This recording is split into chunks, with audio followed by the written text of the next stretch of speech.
Like this, it's not good for my heart. Hello everyone, how's it going? Welcome back! Hi Michael. Of course, start of stream hydrate.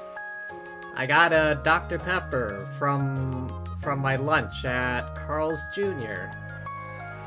Got a spicy burger today.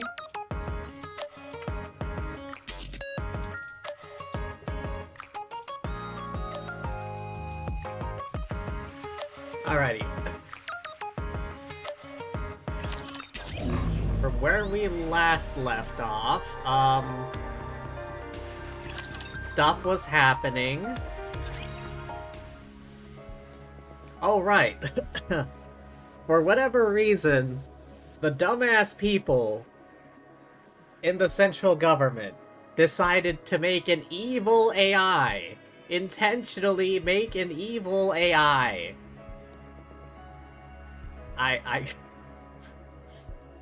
Does the Terminator movie not exist? Does the Matrix movies not exist in this universe? Because clearly they would know what happens when you make an evil AI.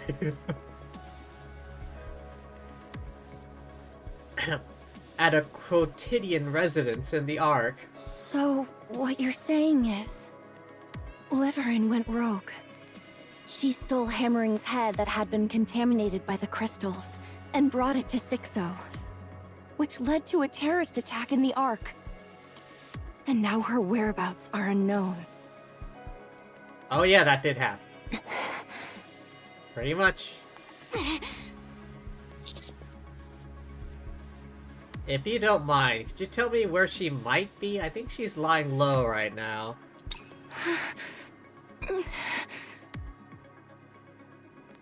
You are surprised the government made an evil AI? I mean, kind of. Do they not watch movies or something? I mean, come on. Does the Terminator series not exist in this universe? Matrix? Anything? I mean, really now. They see movies about this very scenario and they think, oh yeah, let's make an evil AI. Hold up, is she seriously okay? She looks like she's gonna blow. I'd probably react the same if you or Neon got into trouble. Ah, right. That makes sense. Yeah, that's also tied to the terrorist attack. You two, if you're going to whisper, do it properly or just tell me straight. All right. We'll tell you directly next time. And what do you intend to do once you find Liverin? Bitch slap her ass. We'll ask her about Sixo's location. To be precise, where her core hardware is at. And then what? No idea. I'm not sure what they'll charge her with. I see. Let's go then. I think I know where to go. You're still under house arrest, right? Don't worry, we'll get you out. So gear up and come with us. No, we're leaving now. Huh? I'm okay. Let's go now. You sure about that? Liverin has worked with Sixo for a long time. She's probably the one who's worked with Sixo the longest. I'm not exactly sure where Sixo is, but I have a rough idea. Damn. Looks like you've come to the right person. How'd Liverin end up working with Sixo? It's probably something you hear often. A massive number of robots got put on transportation jobs, so the Pathfinder squad, well, we lost ours. Ingrid tried asking around everywhere, but there wasn't anywhere to put us. So we just barely scraped by. No, life was really hard back then. I had a younger sister. Liverin. Her and I moved in together because we were broke. Liverin and I didn't have jobs, but my sister, she kept getting into trouble somehow. It was really tough. That's when I decided to work in the service industry. Then, my sister got into big trouble, and suddenly we had this huge debt to pay off. Oh. Liverin disappeared for a few days, then came back with a ton of money.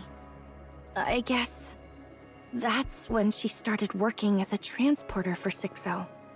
Anyway, we took care of my sister's mess, and after that Liverin started spending more and more time outside. She earned a lot. We moved into a new place, got some furniture, bought lots of clothes, and stocked up on food. Yeah.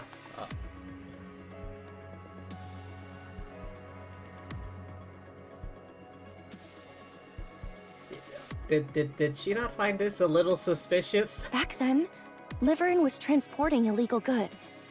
Dangerous items bought on the darknet. She never got caught by Enoch because she knew the Ark's roots like the back of her hand. She was good at it, even if it was illegal. She made a huge fortune. It felt like stepping into a whole new world. I knew Liverin wasn't doing exactly honest work, but I didn't say anything. Because she seemed really happy, you know? I can never forget the way she looked when she came home with her hands full of food. It must have been hard for her, since it wasn't exactly normal work. I guess she put up with it because she could see how happy it made us. That's why I couldn't bring myself to say anything.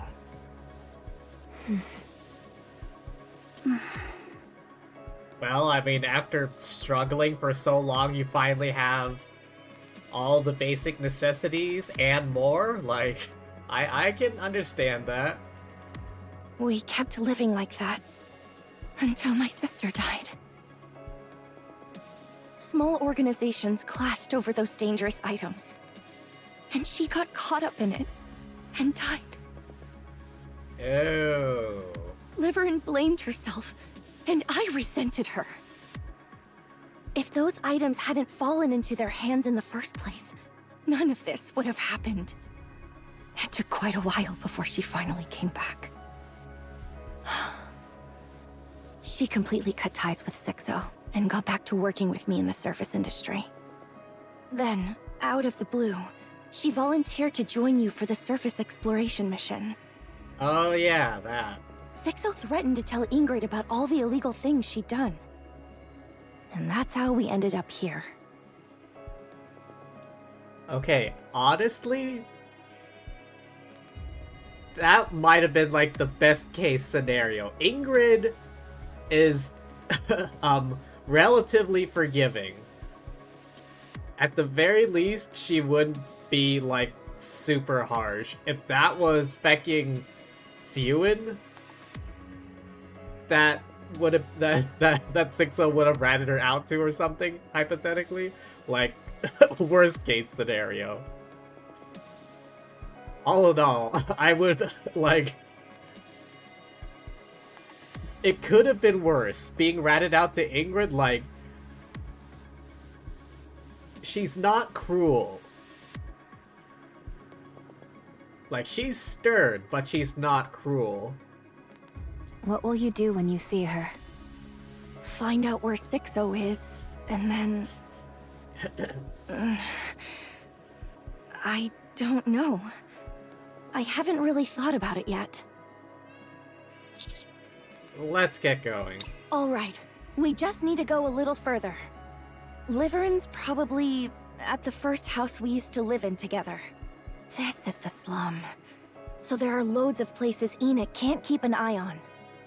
I'll take you there.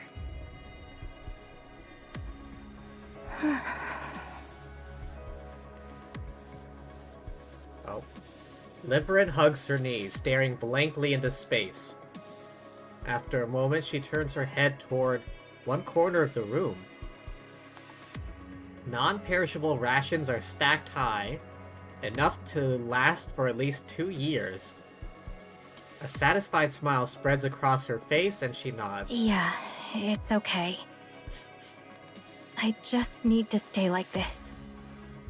If I stay right here, everything will work itself out. Then I'll go out. I'll go see Fragile and apologize to Hammering too. That should be enough. By then, a lot of time will have passed, so things should have settled down. Yeah, that's how it'll be. Sixo will probably be dead by then too, right? Then there'll be no one left to torment me. And since so much time will have passed, everyone will forgive me. This bitch is delusional. I really wish time would hurry up and pass already. She's delusional. Does she actually believe that?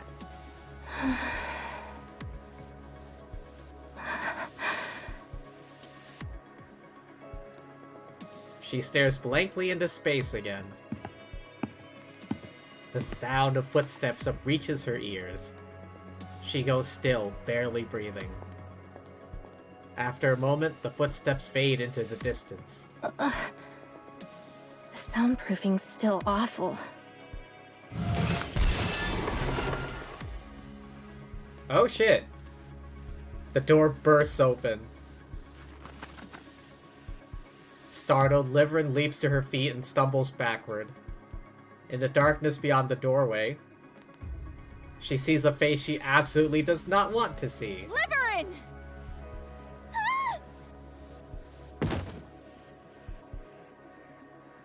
Fragile lunges at Liverin, knocking her to the ground and straddling her.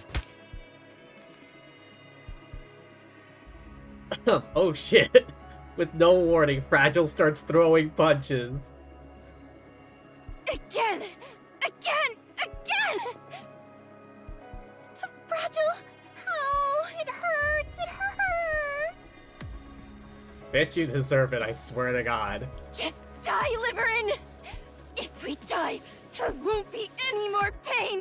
So let's just die! Robbie, Anise. They rush in, yanking Fragile away.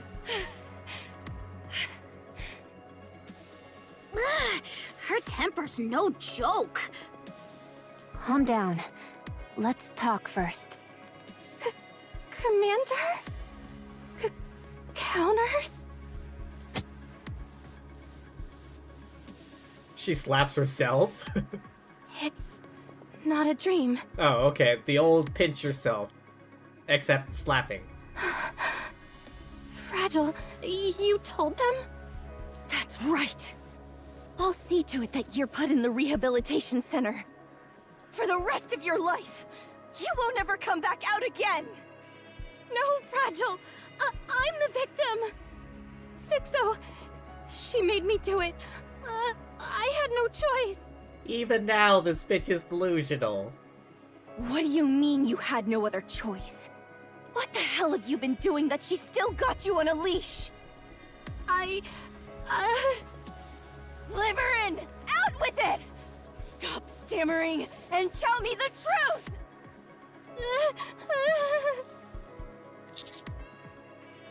You two should calm down first. You really think that's gonna work, dude? I stand before Liverin. We're going to catch Sixo. You know where she is, right? Tell us. I don't really know. I've, never actually seen her. Sixo is an AI. She must have a core hardware, and we want to know where it is. You don't have any idea at all? Did you say AI? Sixo is an AI? That's right. I'm pretty sure she's human. She's not.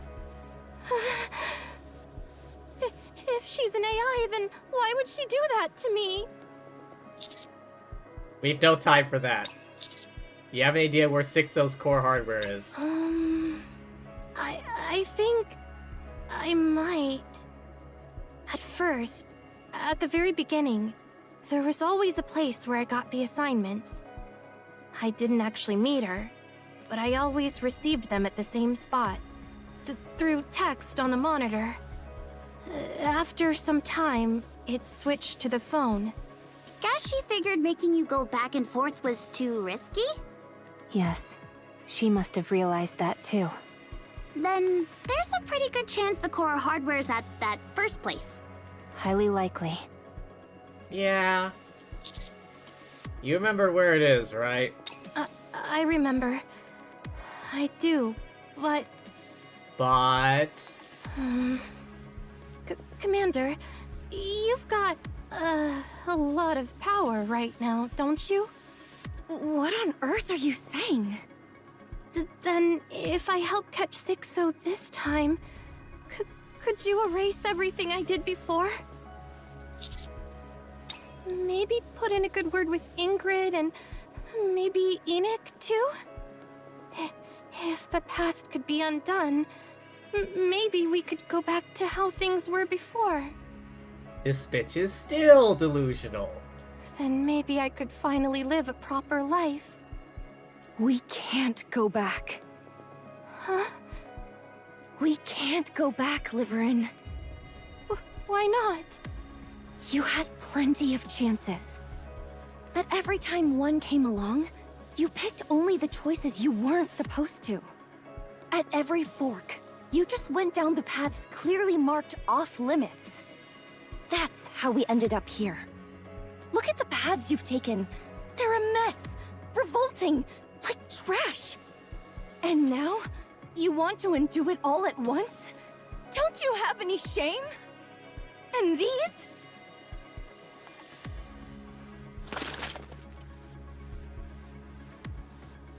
Fragile knocks over the rations piled in the corner. Did you really think hiding out here would somehow make everything work itself out?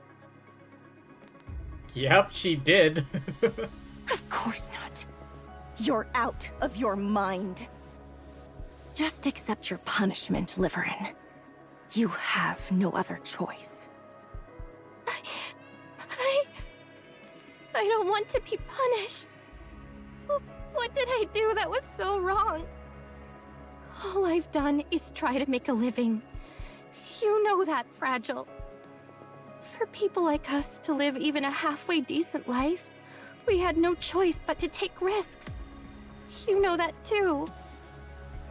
There's a difference between taking risks and illegal activity. That's how we ended up in a big house, eating good food. I really had no choice. Liverin, do you know when I was happiest? Here, in this cramped little single room. I was happiest when the three of us lived together. Even though the future seemed uncertain, we still had hope. And honestly, we were slowly getting better, little by little. If it weren't for that filthy money you brought, we could have kept going. Don't give me that nonsense. You were happy too. You stuffed yourself with the food I bought and wore the nice clothes I got, didn't you? Not once. I've never eaten the food you brought with your filthy money, or even worn a stitch of the clothes you bought. Wait, what are you wearing right now? That's the one I got for you. This? You bought me this with your first paycheck, you dummy.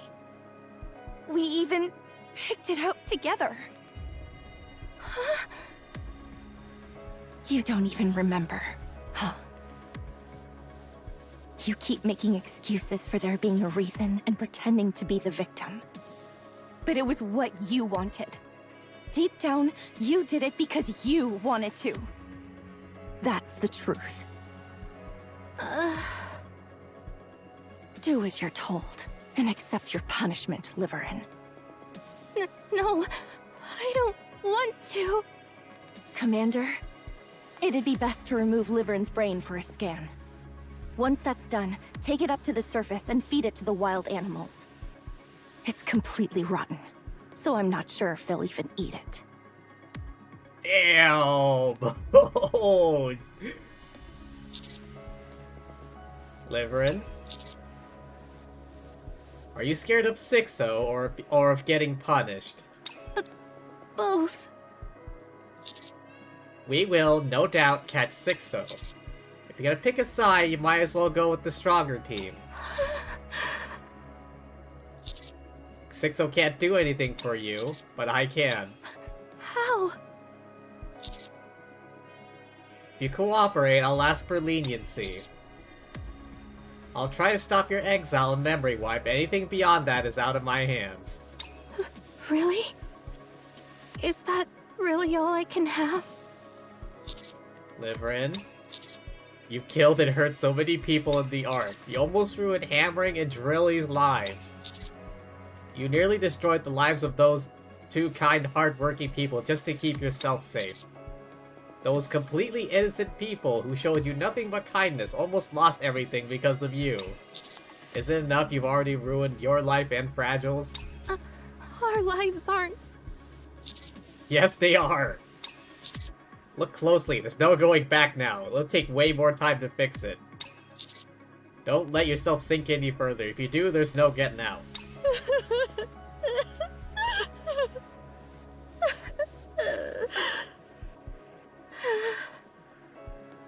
I'll do as you say. But you really have to put in a good word for me, okay? I'll do my best. Don't run away this time. I mean it. I won't. Well then, I'll leave the rest up to you, Commander. You're not coming? I'm under house arrest. And if you were to betray us again, or run away, I don't think I could take it. See you all again.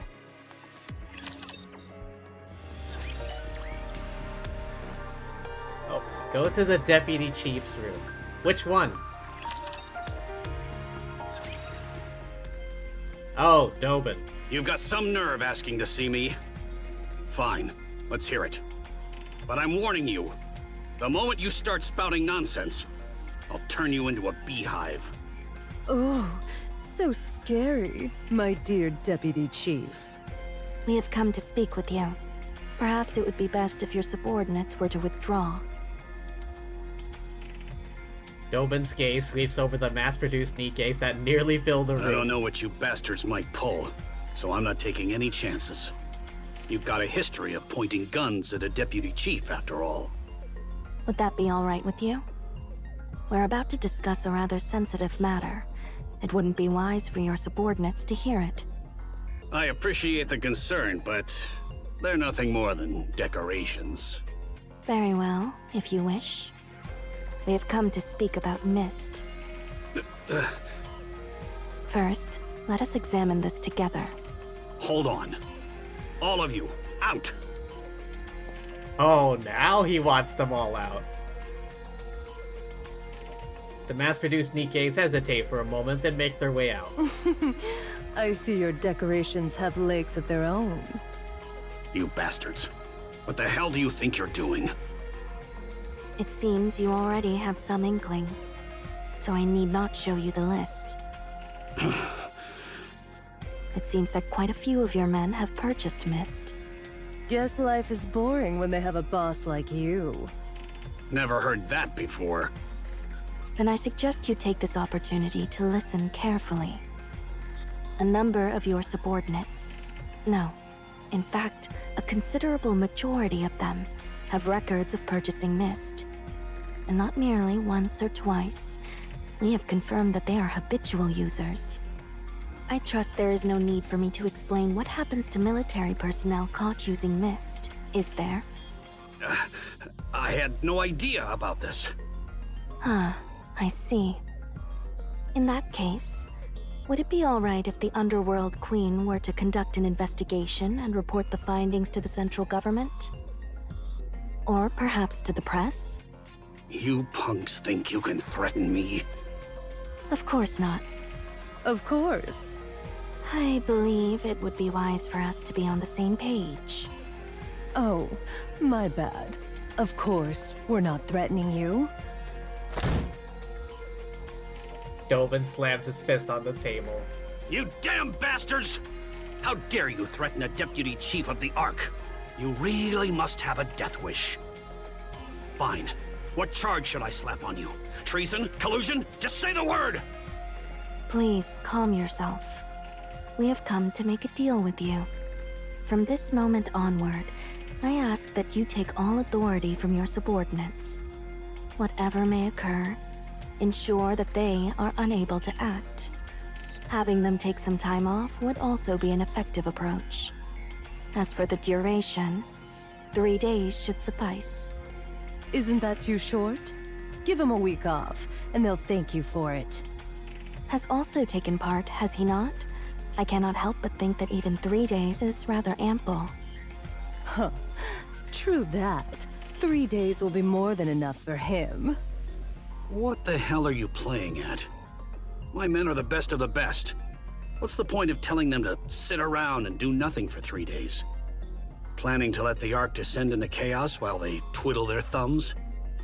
Among your subordinates, those who use Mist are nothing more than Sixo's puppets.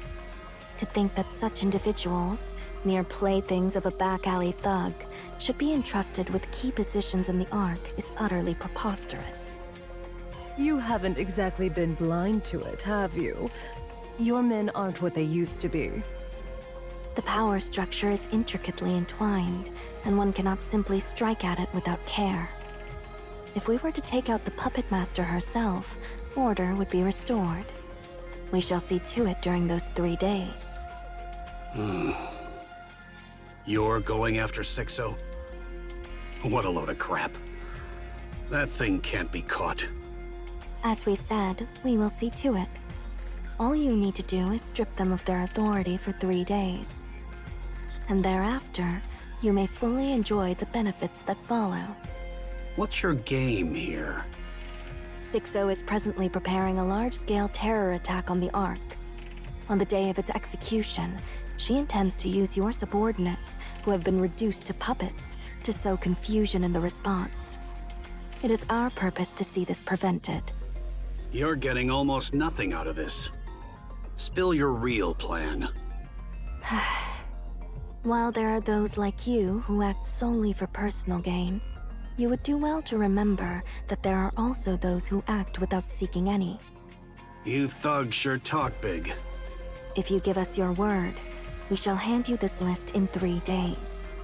I ask that you make your decision here, at this very moment.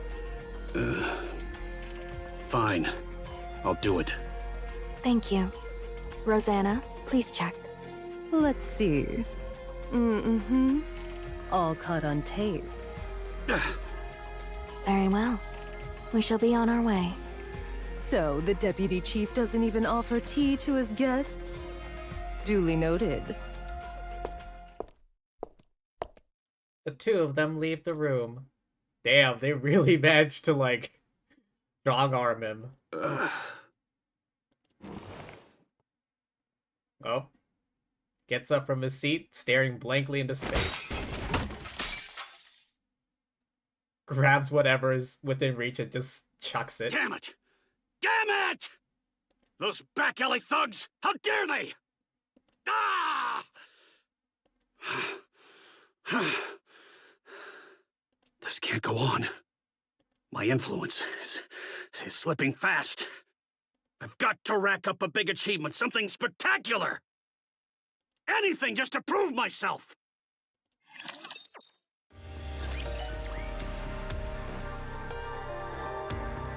Oh boy, where is this going now?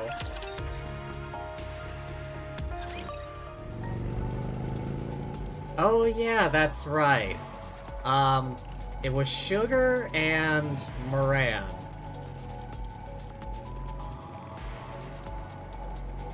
Black Typhoon carrying Sugar and Moran races through the outer rim. What the heck do you think you're doing? Found 6-0's base, I think. What? We're heading there now. Thought I'd put on a little act to throw her off. Not bad, huh? Could have snagged Best Actress, right? How do you find it? 6-0 reached out, asking if I'd keep taking jobs guarding the mist production facilities. I was about to blow her off without a second thought. But then that saying popped into my head. To catch a tiger, you have to enter its den. So, I told her I'd do it. I worked my butt off. And that's when I started thinking she wasn't human or a Nikke. Then seeing her give different orders to 23 locations at once confirmed my suspicions. If she's not human or a Nikke, what else could she be? Some kind of virtual human, obviously. Virtual human? The fact that no one had seen her true form made me even more suspicious. So I checked every wire in all 23 mist production facilities. If she's a virtual human, she'd definitely travel through the wires. That makes sense.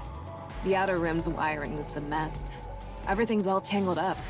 You can't tell where it starts or ends. Still, I checked. If even one wire from each of the 23 production facilities led to the same place, I figured that's where 6-0 would be. I dug into the ground a little at a time, on the sly. Kept looking, even while I was on protection duty. So, did you find it? Yeah, I found it. Each of the 23 mist production facilities has a single wire that leads to the same place. I feel like that's something of a liability. I mean, really. I thought AIs were supposed to be smart, but leaving an obvious, like, trail like that, all 23 wires going to the exact same place. And that's where we're headed. This is the closest I've ever gotten since I could have been discovered. I didn't want to go alone, so I brought you along. I guess 2 are better than 1. But I still can't forgive what you did. Yeah, my bad. I shouldn't have doubted you. What happened to the Peony Association is largely my fault. I'm sorry about that too. If someone had no choice but to take that job, I won't turn my back on them. Not now, not ever. And when someone ends up stuck in crap they didn't choose, someone's gotta pull them out. If they didn't know it was wrong, then that's the right thing to do. But if someone does it knowing it's wrong, I'd make the same choice too. Yeah. That's why Sixo has to be taken down. She's the one who creates the filth and drags desperate people into it without a second thought. We have to get rid of her. The scavengers also take cleanup jobs, you know? So who requested this? Consider it a volunteer gig. Nice one, scavenger. There's a tunnel up ahead. Perfect place for a base. All right, let's keep moving. Vroom. Black Typhoon tears ahead even faster. Vroom. Is it just me, or is it getting kind of warm in here? Yeah, the temp just shot up. Are you sure we're at the right place? There aren't any guards or anything. If she's that meticulous, she wouldn't have put anyone in such an important position. You never know where the information might leak. Wait a sec. I'm getting tons of messages. Looks like Jin might be in some kind of trouble. Ignore them. I'm getting them too. What? The messages? Yeah, it's definitely Sixo. That means we're at the right place. Maybe we should at least check what it says. No, she's obviously going to threaten us and make us fight each other or back down. I can handle it. Don't look. There's no telling what's in there. You won't be able to ignore it if you do. That's what Sixo's good at. Let's just keep going. You've got guts? That's why I fought you.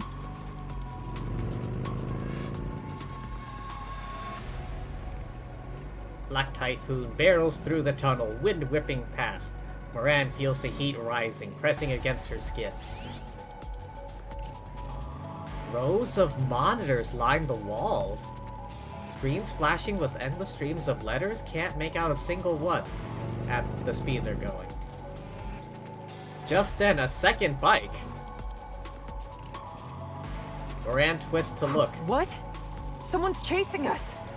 Probably one of Sixo's lackeys. Damn, they're fast! We might get caught up soon. Not a chance. Black Typhoon accelerates, gaining speed. The bike behind keeps pace, engines roaring in pursuit. As the scenery flashes by in streaks, Moran catches sight of something in the distance. A huge yet outdated computer standing tall amidst the chaos. I see a computer! This has to be her base. So that's Sixo. Maybe? You good with computers? I know how to play games. If it's a computer, we're supposed to, like, hack it or something, right? How are we even supposed to... Just start tapping away at the keyboard, movie style. Ah! The pursuing bike roars as Loki sprays bullets. No, not the motorcycle. A shot hits Black Typhoon's rear, ripping a hole straight through the metal Large frame. caliber weapon. That thing's a Nikke. Not good. She's catching up. Looks like she's got a nice ride, but it's still no match for Black Typhoon. Don't get cocky now. What do we do? The computer's right there, and she's still right on our tail. Time to put our heads together. Hey, you're going in without any plan? Nah, Moran. We at least found where the virtual human's base is. If we hadn't gone for it, we wouldn't have made it this far. Oh shit, it's catching up. Ugh! Are you okay? I'll be fine. It only hit my back. Ugh! Ram it! Smash that computer to pieces. I don't know what it is, but it must be important. Like you said, let's go for it. Full speed ahead, ramming speed. Nice. That's a perfect plan.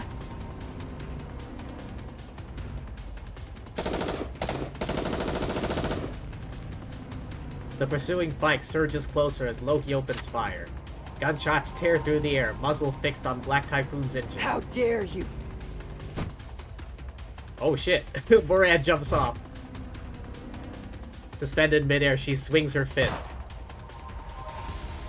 Shot rings out, Loki fires, the bullet screaming straight toward Moran's punch. Her fist shatters the round.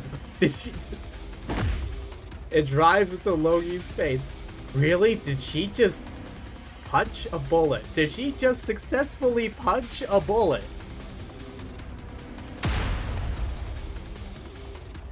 The two collide in a tangle of bodies and metal. Loki's bike spins out, skidding across the ground. Sugar glances back. The distance between her and the fallen pair quickly grows. Then Moran pushes herself up and gives Sugar a quick wave. Is that what it looks like? Wait. Do you see this? Do you see this image? Isn't that the Bigfoot thing?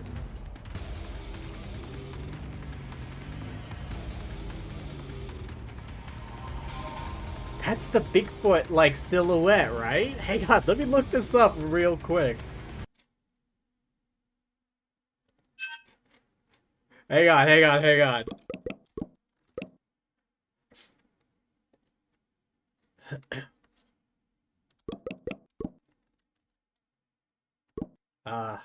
Bigfoot.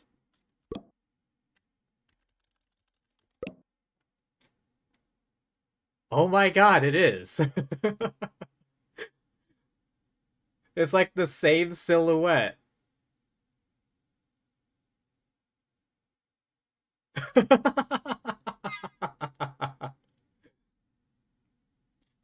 I just looked it up just now. It's pretty much the same. There's like subtle differences, but it's essentially the same. I was not expecting to see Bigfoot on a monitor. Sugar smirks slightly and cranks the throttle wide open. The old computer's monitor looms closer and closer. At the last second, words flash across the screen. I'll make you regret ever being alive. What the hell? Spit it out. A thunderous roar shakes the tunnel. I never knew a place like this existed. We ended up taking a very strange route. Yeah, we squeezed through this tiny hole that barely fit one person, then crawled like maniacs. Man, it was rough. And then, bam! A tunnel suddenly popped up right in front of us. Seeing how well it's hidden, seems like we're in the right place. Yes.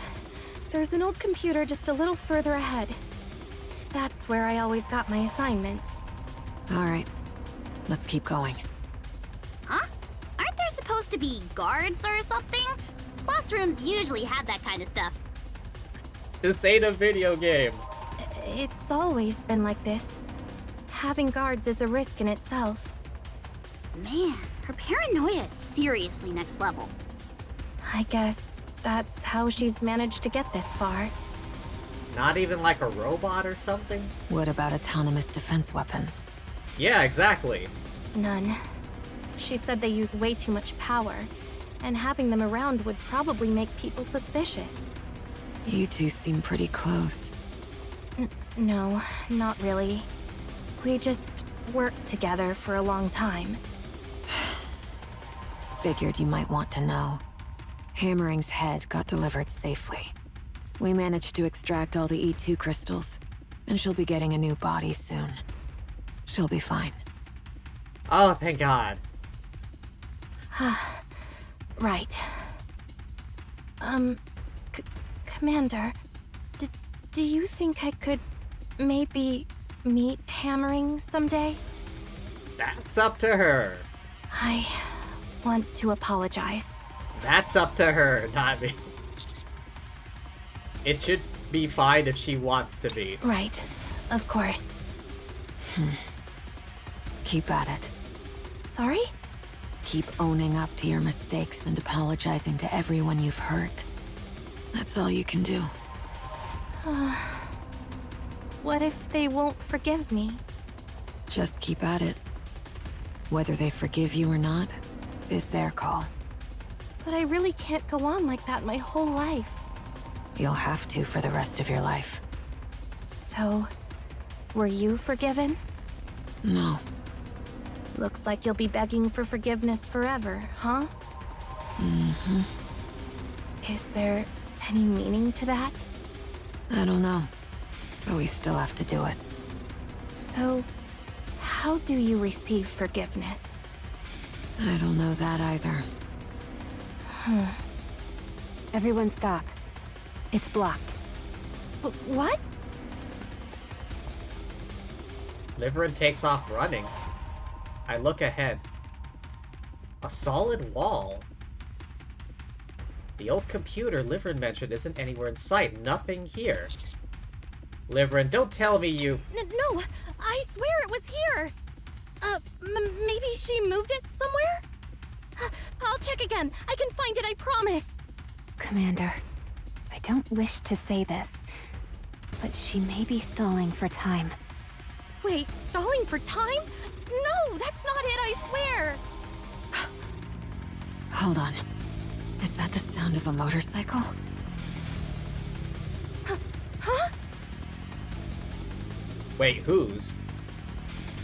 Isn't Sugar and Black Typhoon somewhere else? Huh. Everyone, get away from the door. At EH's yell, everyone moves instinctively. The wall flies apart in an explosion. Wait, is this the same location? They both found their way to the same spot? Somehow? Sugar and Black Typhoon burst out of the flames. Sugar rolls across the floor, then lies still. Our eyes dart back and forth from the shattered wall. What the? What? Whoa! What the hell? None of them saw that coming. I didn't realize they're in the same location. Sugar! I dash to Sugar, who shifts her gaze to look at me. No, What on earth happened? there's something in my jacket pocket. Make sure you keep it safe. I quickly rummage through her pocket.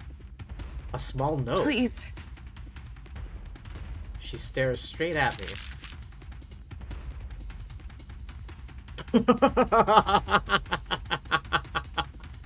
Are you serious? Sugar's coffee recipe. 1 spoon coffee, 12 spoons sugar. That's not even coffee anymore. That's like wet sugar. Does this even count as a recipe? Yeah, it's a recipe. A special recipe. Get some rest. I'll take 5. Nope, she closes her eyes. She looks as if she's sleeping peacefully, but she's completely hurt. Someone burst through the smoke. Sugar! Ooh. Oh, right. Wait, what happened to the other bitch? Did Moran knock her out? I mean, she did send a... Like, she did shatter a bullet, and then with that same punch that bitch in the face. You idiot! Are you okay? Huh? What are you guys doing here? Commander, over here! Over here! This is Sixo's computer. It's broken, though? What the heck? Excuse me. The dark net has been shut down. It appears to be related to you. So I am contacting you regarding this. Oh, hi, Enoch.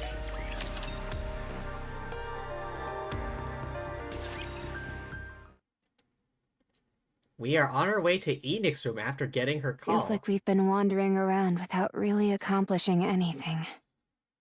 Ugh, tell me about it. But hey, at least it proves Liverin wasn't lying. And that she's tight as heck with Sixo. The dark net was shut down, right? Yeah, that means Sixo was actually inside that busted computer. But something tells me this isn't over. Yeah, same here. That's how this stuff always goes. It's never over when you think it's over. Yeah, Me too. Got a minute? I have something to report. Oh, EH. Ah! You almost gave me a heart attack! Can Nikke's even get heart attacks? Moran's done with treatment. Not that there was much to fix. Sugar's injuries are worse than they looked, so she's still being treated. The bike is in the shop too. Is there even a proper repair center in the Outer Rim? There is.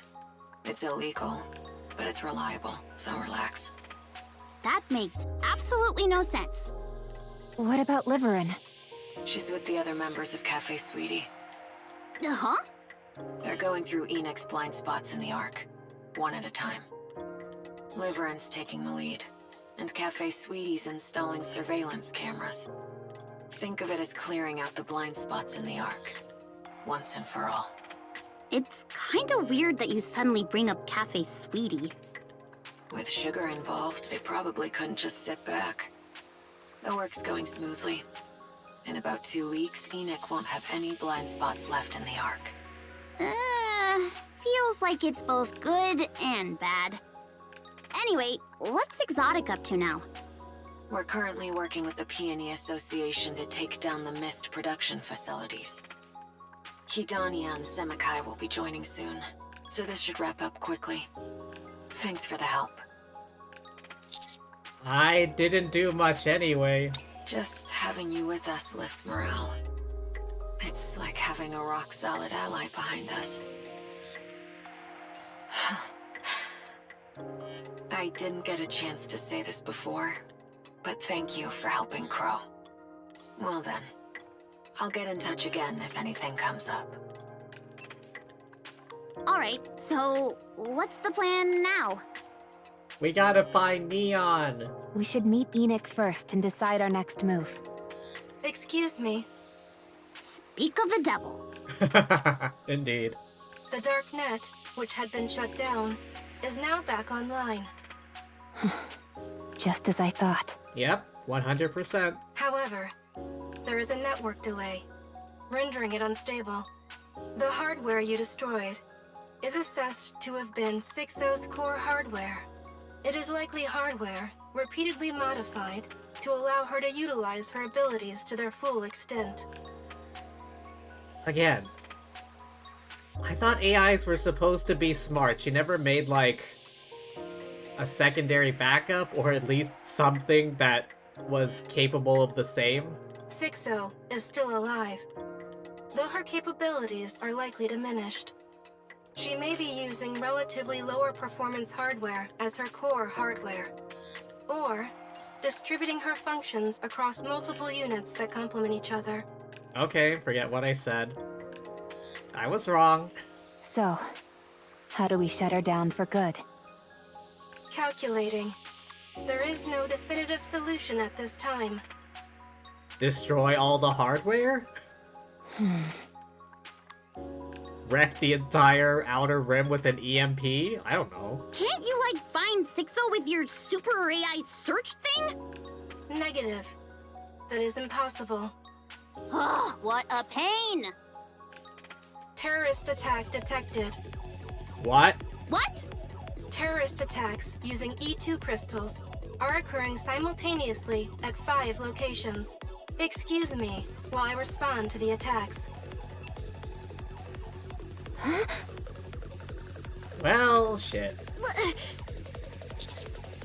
Is she showing off that she's still alive? Let's help wherever we can. Enoch doesn't give a damn if people die. Commander, have Enoch locate the nearest terrorist attack area. I think we found it. I look toward the source of the scream. A man is running toward me. No way. Run! Run! Damn it, here too? Our eyes meet. I see the fear in his gaze. Grabs me and cries out. You're the commander, right? Of the commando unit or whatever, right? Please stay calm, we'll handle it. Thank goodness. I'm so glad I found you. Oh. A glass bottle.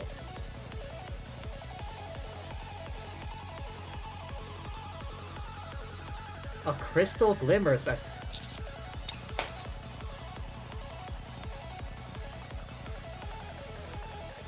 Motherfucker.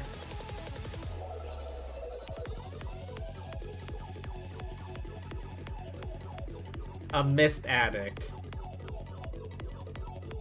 Rappy and Denise dash toward me.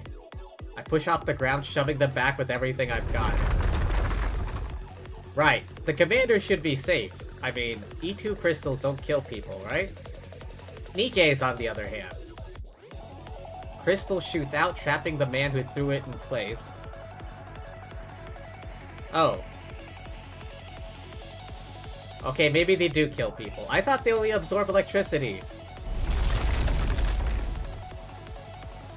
I glance around only to find crystals are extending toward us Commander, fast. are you alright? I'm fine. I glance around rapidly. Crystals shoot up, surrounding us like a cage. Rappy takes aim. Don't shoot, the shards will fly everywhere. Straight ahead, text appears on a flickering monitor. Nice to meet you, I'm Sixo. Since you've gone through the trouble, I thought I'd repay you in my own way. You went after civilians. That's way more despicable than I thought. Take that as a compliment. The commando unit is such a nuisance, I figure it's better to get you out of the way while I had the chance. Don't worry, you won't be alone. Mint, Prika, and Avastar will be joining you soon. Son of a... And not just them, every Nikke and human connected to you, I'll send them all along with you. That's fine, right? It's better when everyone goes together. I'll catch you no matter what.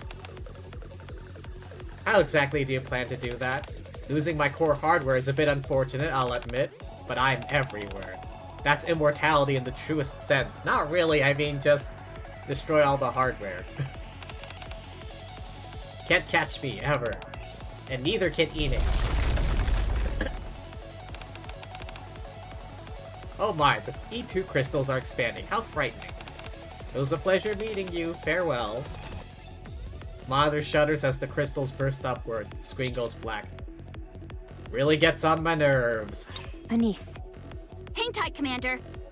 Rappy and I will get you out. So you better make sure we all get out of this in one piece too. Got it? I trust you. Alright, what's the plan? What if a shard hits your head?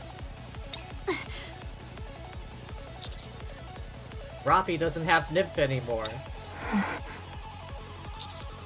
I'll find a way through. You two, just get out.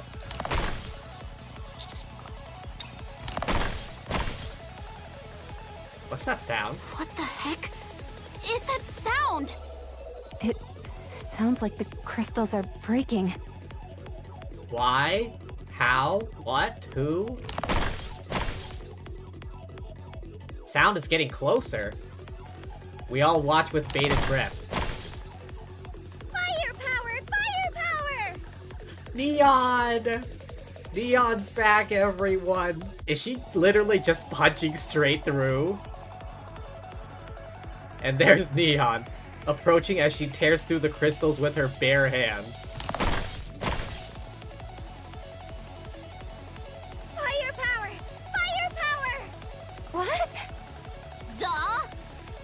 Hell? Neon's back, Neon's back, the whole gang's together. Also, how is she doing that? Neon spots us and waves at us cheerfully. Just when she is about to punch the crystals between us, she suddenly stops. It'd be bad if these shards get everywhere. Neon wraps her arms around the crystal as it rises, my chest drops with a sickening jolt. There!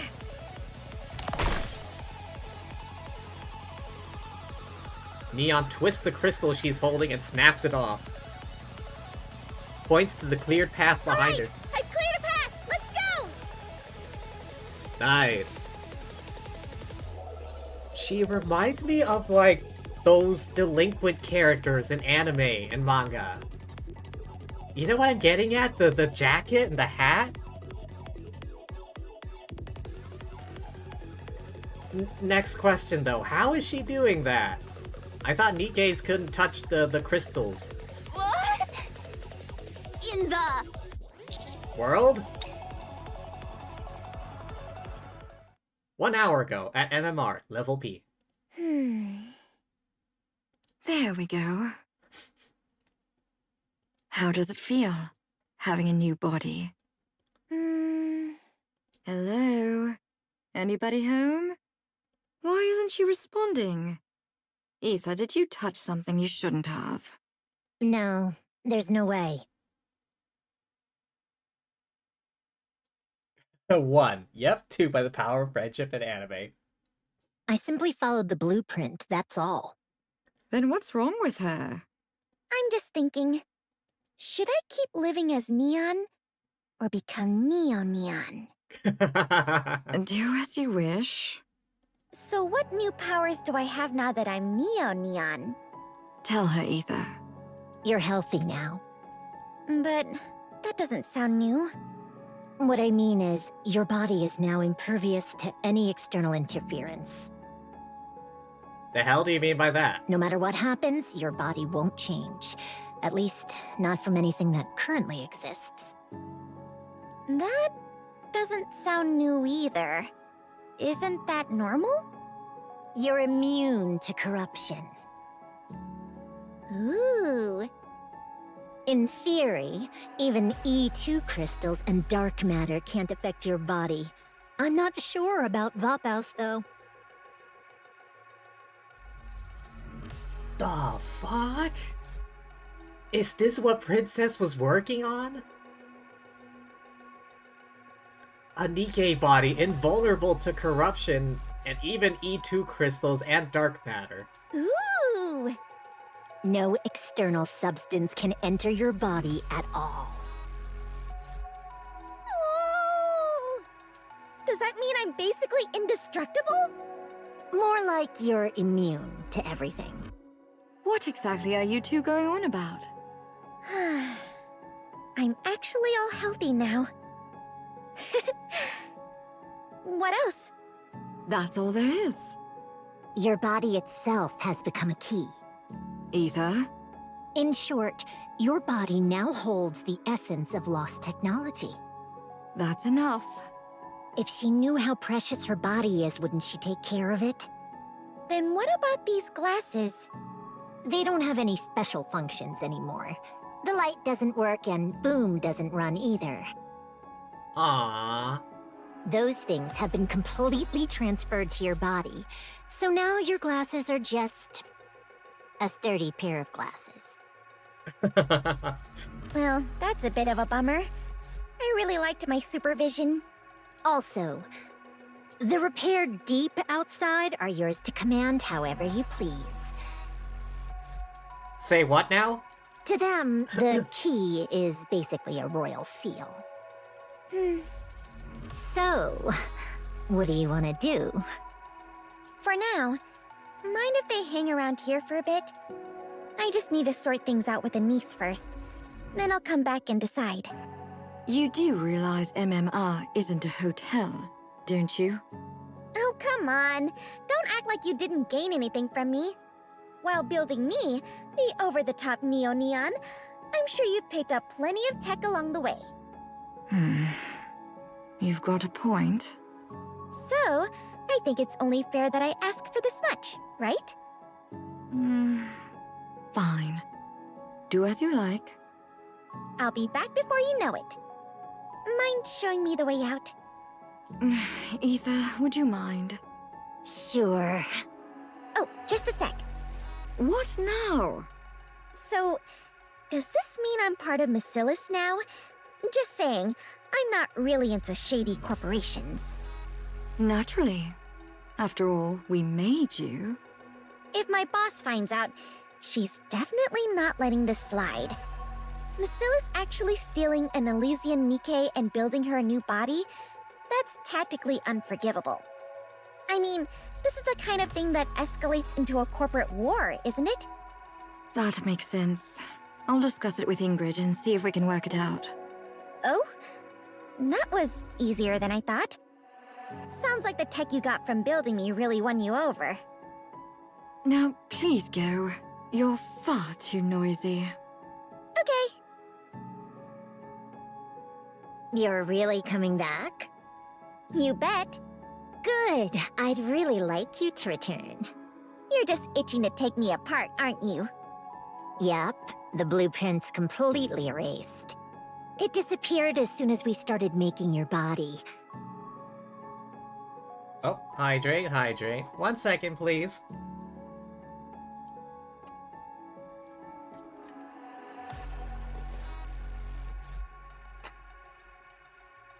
There wasn't even time to back it up. That's why Jian's being so nice to you. If we'd had the blueprint, well, you'd already be out the door. Oops, Jian told me not to say that. My bad. So that means I can get a little full of myself, huh? By all means, get all smug. You're the one holding the reins. You being this nice is making me super uneasy. I kinda need to stay in your good graces, too. You know that tech in your body? In a way, it's humanity's long-awaited breakthrough. For Nikke's, it's immunity to corruption. For humans, it's immunity to all diseases. So maybe that kind of era isn't just wishful thinking anymore. So I really hope you'll come back and cooperate with us. Not gonna lie, that threw me off a bit. You'd be surprised how devoted I am to humanity. At present, in the Arc Square. And that's how Neo Neon was born.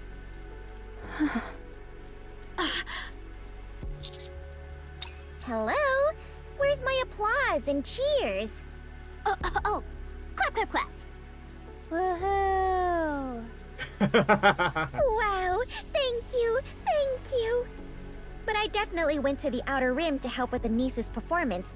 And out of nowhere, crystals started popping up everywhere in the city.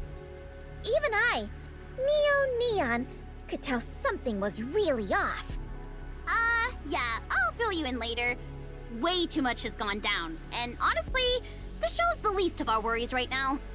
I see. Looks like I showed up at just the right moment. Okay, so now all three of them have had a boost. Roppy and Red fusing, Anise and her new tactical armament, whatever it was called, and Neo Neon.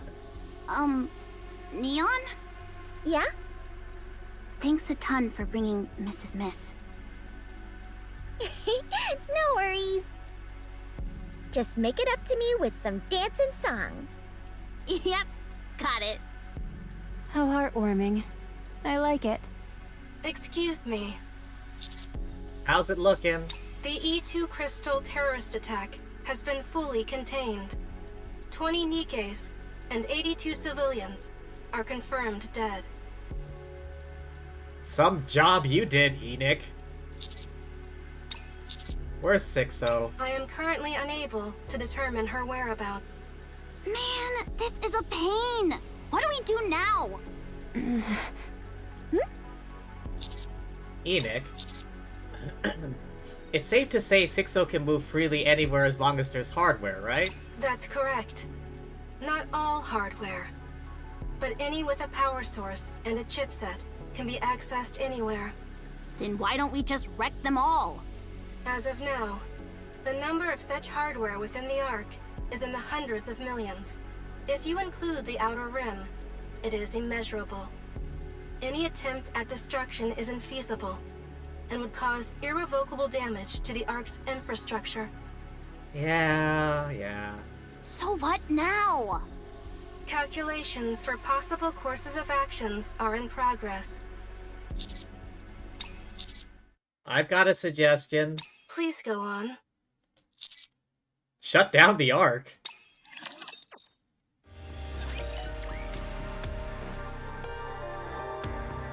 That's quite the suggestion there. The Forbidden Library. Do you know Dorothy? The pilgrim who took down a heretic in a single blow when the Ark was breached? She's right here, in the Ark. and I've been dying to find out what kind of Nikke she really is. I searched everywhere, but found nothing. And I was at my wit's end until I got lucky enough to meet her and get her fingerprint. Well, not exactly a fingerprint, but more like a ballistic analysis. Ballistic analysis? It tells me what her body is made of, whether it's damaged, and whether the damage patterns correspond to specific areas or weapons. Using that as a starting point, I carried on with my investigation. Is she talking to the commander right now, or? My apologies for the late introduction. I'm Irie of the Overseer Squad. The reason I dug into Dorothy's background is simple. She made such a grand entrance and has been working so hard for the Ark. I needed to know whether it's the real deal or just for show. I was convinced that by investigating her past, I could uncover her true intentions. Do people really not know who she is? It's not like she's visibly changed in all these years. You know, I absolutely love exposing someone's secrets. Especially when it's someone who pretends to be all mysterious. That thrill when their hidden side is revealed. I bet you have a lot of friends, huh? But I found nothing. I refuse to believe a Nikke could exist without any records. No matter who they are, someone always leaves a mark. But with her, there was absolutely nothing. So I gave up trying to find records in the open. You know, the so-called public records. That left only the hidden records. Of course, even that has its limits. As a member of the inspection unit, I have much higher clearance than ordinary Nikkes. So, I accessed the central government database directly, and still came up empty-handed. If there's nothing in the central government database either, then the only conclusion is that someone deliberately erased her records. Nothing exists without leaving a trace, after all. And I don't believe any record can ever be completely wiped. Every piece of data would leave a trace somewhere. And that's how I ended up here, at the Forbidden Library. Oh, she's talking to Arcana. I know I'm not supposed to be here, but could you please make an exception, just this once? I just need to check on something about Dorothy, and I'll be right out, I swear. Pretty please? Just once. Really, just this once. I only need 5 minutes. No, 3 minutes. Okay? I know Arcana works here, but does she have the clearance to let people in like that? Arcana casts a wary glance at Irie.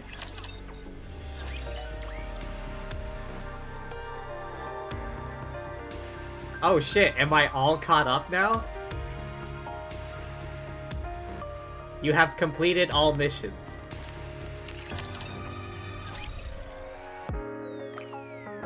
I thought there might... Wait, hang on a minute.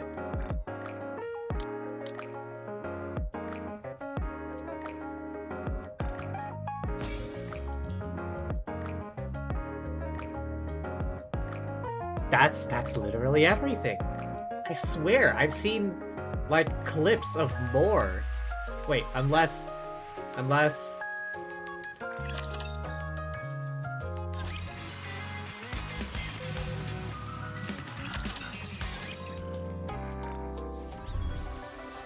Side stories. I know there's some I haven't done yet.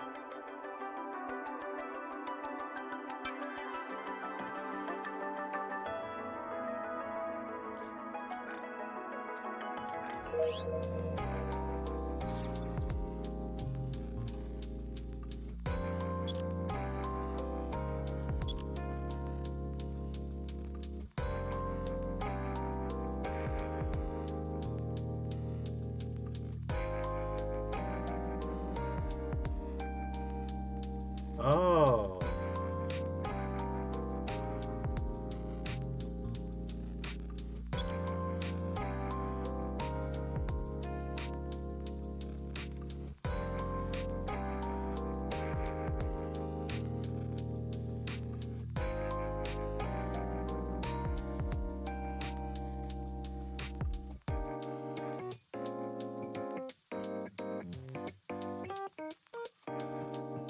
Okay, so... This is a release date for the story and events, but this is a actual chronological series of events?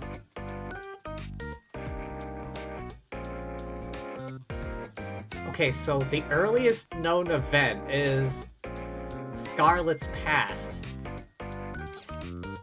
There's a bit in the beginning where it takes place in the present day, but most of it takes place in the past. So this is in terms of the timeline, this is the earliest event. Red Ash, Old Tales. The second part of Red Ash, where they defeat Cinderella. The other part of Old Tales, Arc Guardian. Overzone. I haven't done that yet. It's in the archives. I can do that. Oh yeah, Robbie's past. Mudfish. I think that's a side story. And then here's all the events.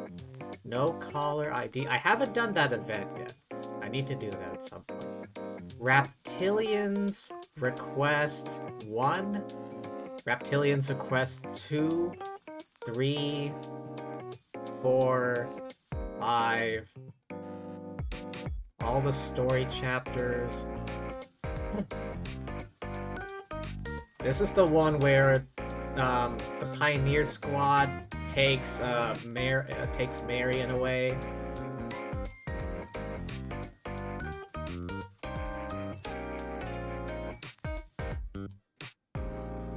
Oh, because I was always curious about where these happen in like in the overall timeline. Okay, so Boom. Oh yeah, this Bready and Crust. Wait, was there a second one? I guess there was. Bready and Crust event. Crow here. Oh, more reptilian stuff. Oh yeah, this one. I vaguely remember that one.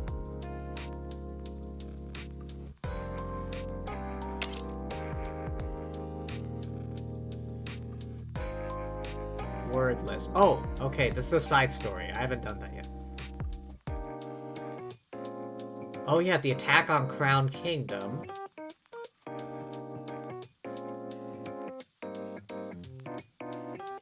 I like this. I really, really like this. The fact that there's a chronological order. I mean, there was something similar with Genshin, but it didn't include all the events. It only included like the main story, each of the character stories, and like the hangout events. It did include all the other like little events and stuff. That's the one thing I didn't like about the Genshin timeline thing in the game. It didn't include every little event. Like, it should, though. It should. Although now, I need... God damn it. I need to double check everything. My degree is in history. Like, things need to make chronological sense. Because I swear to God, some things in the Genshin timeline, like, don't quite jive quite right.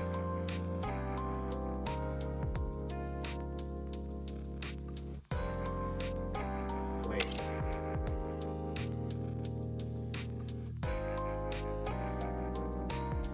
Why is this in here?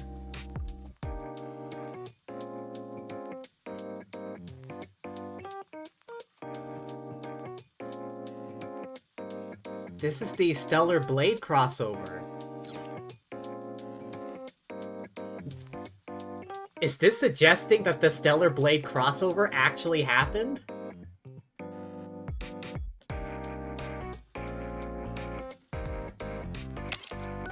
This is the Stellar Blade crossover. The fact that it's listed here in this timeline page suggests that it is canon. Hang on a minute. Did any of the other ones, are any of the other ones included in this? Let me go over this real quick. No. So far, I'm not seeing anything. Okay, I think this column is main story. This is like side story. These are like minor and major events. Random requests.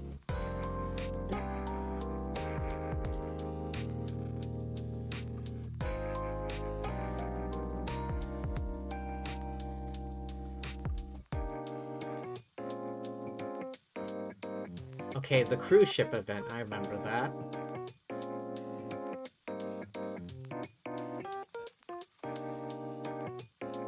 Oh yeah, this one.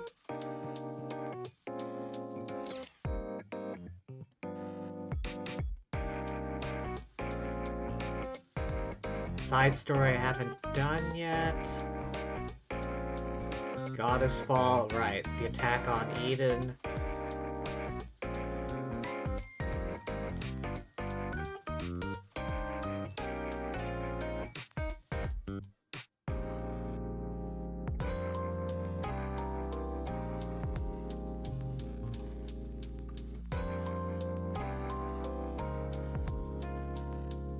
But yes, if I'm inferring this correctly, this suggests that the events of the Stellar Blade crossover are canon. Otherwise, they wouldn't be listed in this official, like, history timeline thing. Oh, okay, this just zooms in and out.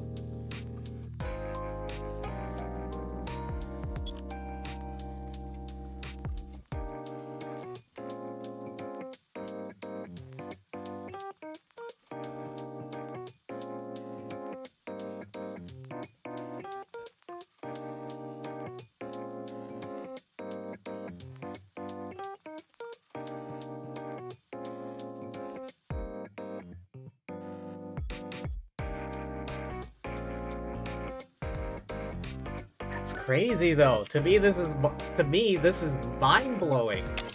They're including this in the timeline, even though none of the other crossover events are included in this timeline.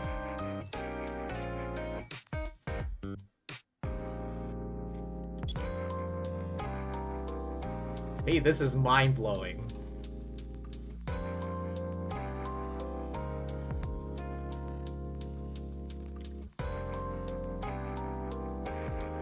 I don't know if they included all of the events though, because I've done a lot. I've done damn near all of them.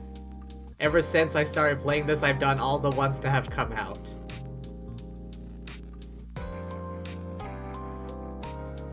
Not all the events are in here. I'm certain of that.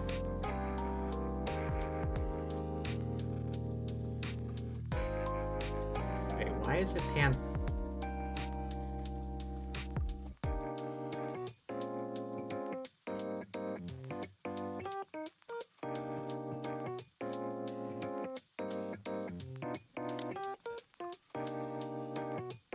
Timeline can be set to display order of chronology or release date.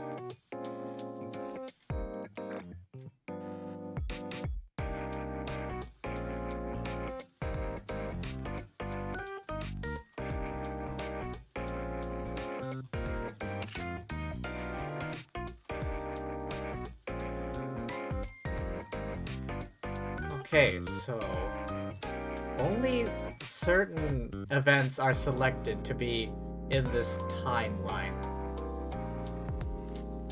But I know I've done feckin' everything. Okay, damn near everything.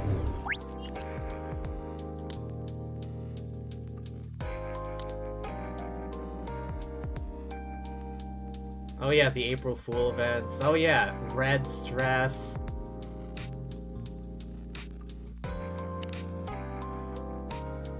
Have I done this? I feel like I've done this. Oh, there was no event reward. Okay.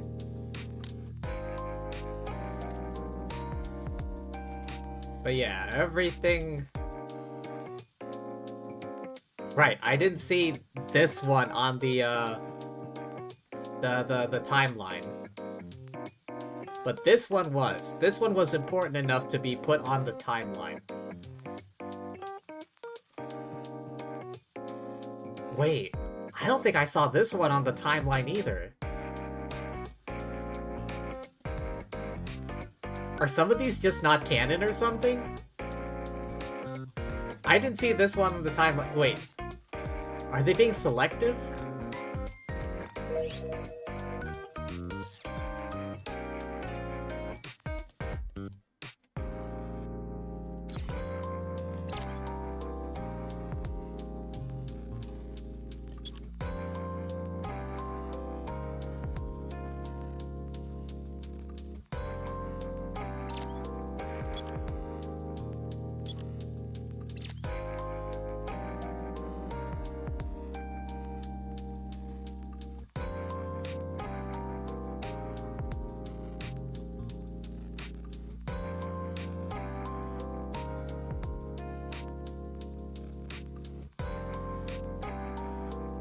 I'm confused as to how they're deciding which ones to put in here, which ones to not put in.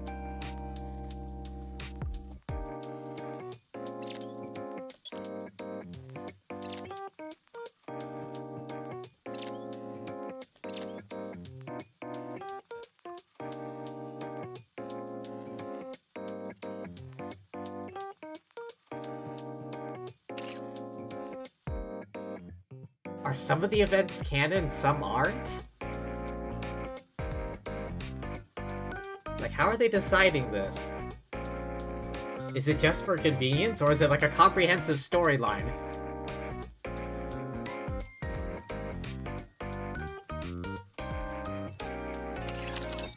Oh man. I need to see if there's... I need to see if any fans have, like, made their own, like, timeline of events. Or if there's one on, like, the wiki or something. Alright. Alright, well, we completed, or caught up with the main story. But there's still, this event I haven't done yet.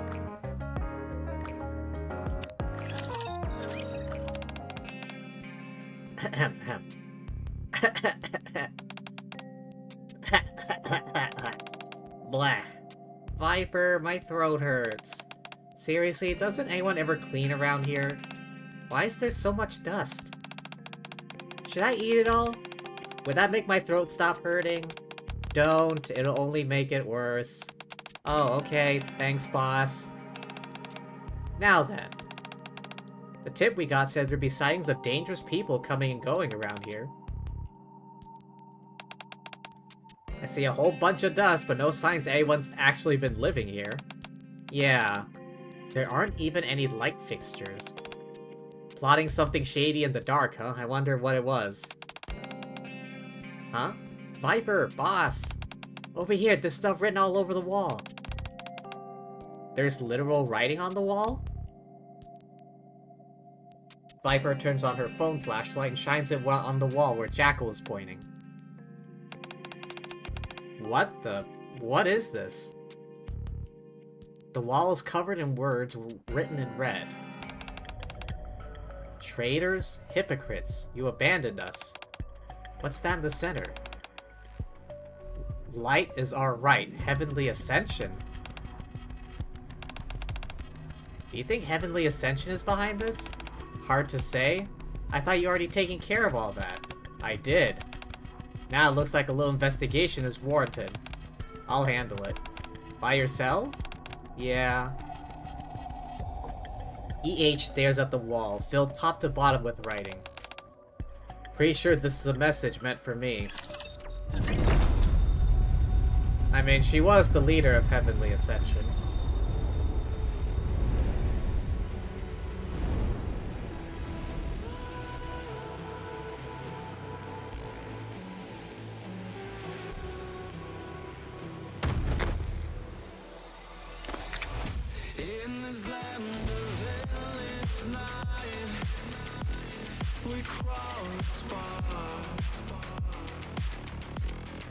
Alright, this is an interesting combination. Viper and Jackal, I understand, but Rupee and Rumani? Alright. Okay, looks like I just gotta put Jackal in.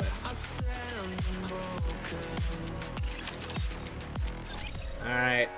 To the synchro device. Hang on. I think I still got some room in here. A few. Don't got any more of those, expansion items. Whose throat will my fangs sink into?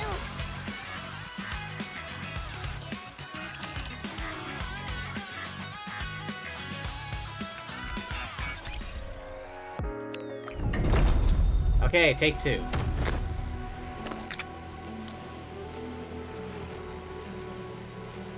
Are we going to play? Where at? Leave it to me. You really want to have me by your side? Okay, burst 3. Who are we gonna have?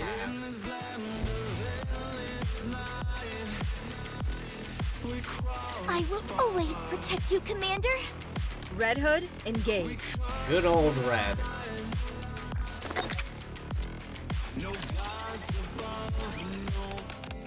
Oh, come in. Thanks for making time. I know how busy you are. You said it was urgent. What's going on? It's about a terrorist group from the Outer Rim. Heavenly Ascension. You remember them? Yeah, they were behind a lot of terrorist attacks in the Ark. Crow used them to blow a hole in the Dome of Eternity. Yep, that happened. Do you know who founded Heavenly Ascension? I mean, I, the player, know, but does the commander know? I'll just say yes. That'll make this quick. As you know, EH is the one who founded Heavenly Ascension, right? Why are you telling me this now? After the attack on the Ark, EH expressed a desire to atone for her sins, asked to become a Nikke so she could take responsibility for what she'd done. As part of the deal, she was forbidden from leaving the Outer Rim. Bomb was placed around her neck, became leader of Exotic, agreeing to dismantle Heavenly Ascension herself. Those who left the group under EH's orders were spared their lives. Those who didn't were punished for the terrorist attack. Heavenly Ascension was thereby declared disbanded. I had no idea all that happened. However, there's an issue. Since then, the remnants of Heavenly Ascension were quiet, or at least we hadn't seen any signs of activity. Recently, though, we received intel they've started moving. Didn't you just say the group was dismantled? It was, but reports started coming in. Light is our right, Heavenly Ascension. Their most famous slogans being written all over the Outer Rim. Couldn't it just be some copycat? Of course, that's entirely possible. Also can't rule out the possibility there are remnants of the group still around. If so, EH's report of dismantling Heavenly Ascension may have been false. A ruse meant to protect what remains of the group. At least that's one theory. The suspicion got pointed at her. It's not unreasonable for the central government to come to that conclusion. After all they see when they look at EH is the former head of a terrorist organization. That's why they're asking me to look into what's really going on with her. You think she lied? I don't know, I can't say. I want to give my opinion first and influence your judgment. Besides, let's say I'm not fit to judge. What do you mean by that? For now, I want you to see EH in person to determine whether she's involved or not. You're one of the victims of the attack. Also have a long history of treating Nikkes without prejudice. Anyone who can remain impartial here, it's you. Fair enough. Alright, I'll meet with her. Really going through with it? Yeah, I was asked to. Were you able to get in touch? Not answering any messages or calls. Not good? Whatever's going on, this whole situation is suspicious. I'd advise keeping your guard up. Regardless of whatever EH intended, something is already in motion. Can't do as you've always done, blindly trust someone because they're Nikke. Don't worry. How can I not? Let me come with you. It's dangerous to go alone. Take this with you. If we move as a group, we'll draw too much attention. We're fairly well known now. Even so, better than being defenseless. I just don't want to provoke them. Regardless of who's doing this, their recent actions have been bold. I don't want to escalate this and drag innocent people into it. I don't think going at it alone is strategically a good idea. I've already contacted someone else. Wait, you don't mean... That's exactly who I mean. Wait, who?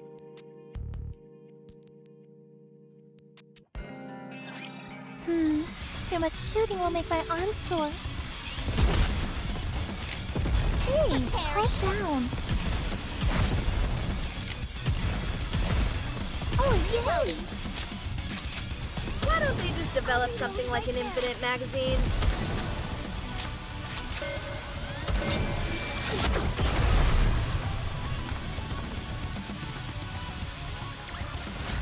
See? I made it. No enemies left standing. Oh, it was Viper. Honey. Viper. It's been a while. It's unlike you to be the one to call first. I just haven't been able to reach EH. Oh, I don't mind the reason. I'm just happy you reached out first. Hehehe, Commander! I'm so happy to see you. Yeah, thanks for coming out. Don't mention it. You're looking for our boss too, huh? I heard Heavenly Ascension's on the move again. Wanted to ask her about it. Yeah, we've been tracking them ever since we found signs of their activity. You've been tracking them too? Who do you think first found the wall with that slogan written on it? It was us. But a few days ago, after we found a certain wall, she said she'd look into it on her own. Haven't been able to reach her since. She's not responding to you either?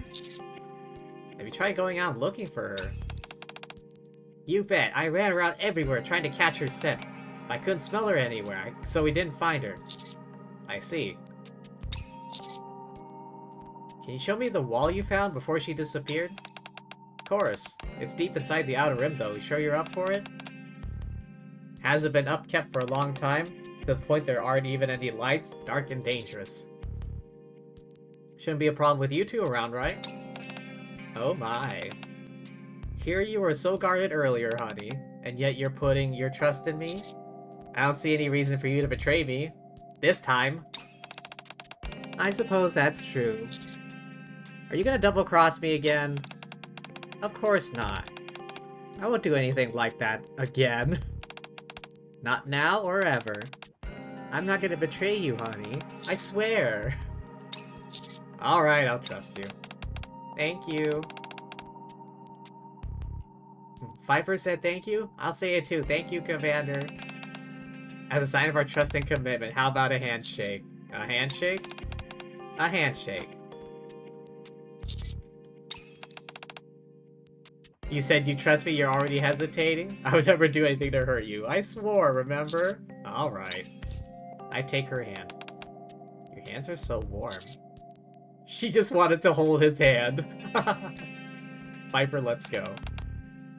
I'm all charged up now. Follow me.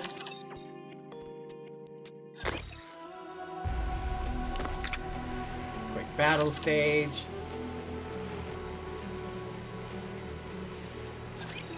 Money is power, after all. Well, can't argue against that. Reloading. Hey, calm down.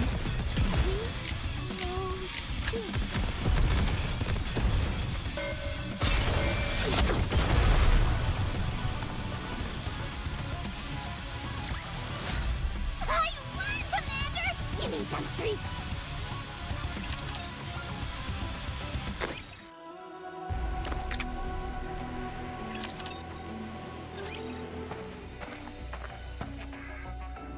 Following Viper and Jackal's lead, I head deeper into the Outer Rim. There really aren't any streetlights around. Dark, huh? Heavenly Ascension never developed this area. That's why there aren't any lights. Heavenly Ascension developed areas? Uh-huh. The entire Outer Rim used to be like this. Already dark enough without the Dome of Eternity. But with the partition blocking the way, barely any light from the Ark could get in. EH changed that. She said people shouldn't live in a place this dark.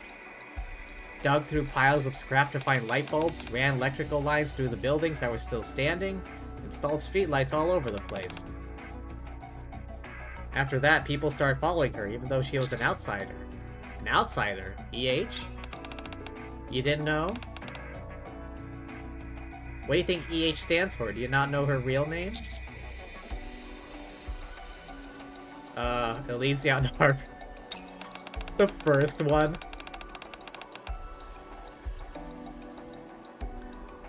So you know her name, but not that she was an outsider?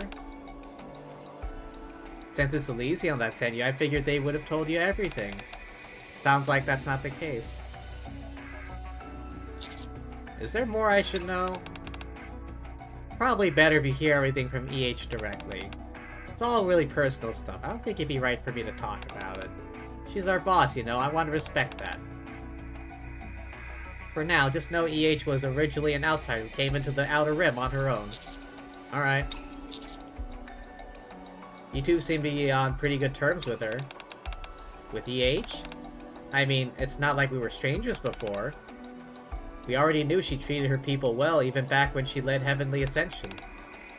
Once she actually became our boss though, that's when we really understood why people liked her. Yeah, boss treats me well. She does say I can't bite whatever I want though. A lot of things she tells me not to do. I don't like that. I want to chomp stuff, but she says no. That's because she keep eating weird things and getting stomach aches. Oh, really? Then I like Boss. She's nice to me. Oh, Jackal. Didn't really expect that. After what happened with the attack on the Ark, I figured things would be more strained between you. You think so, right? I did too, so when EH first became our boss, I flat out asked her. And then... oh, flashback. What a surprise. You're the EH, and now you're here to lead Exotic.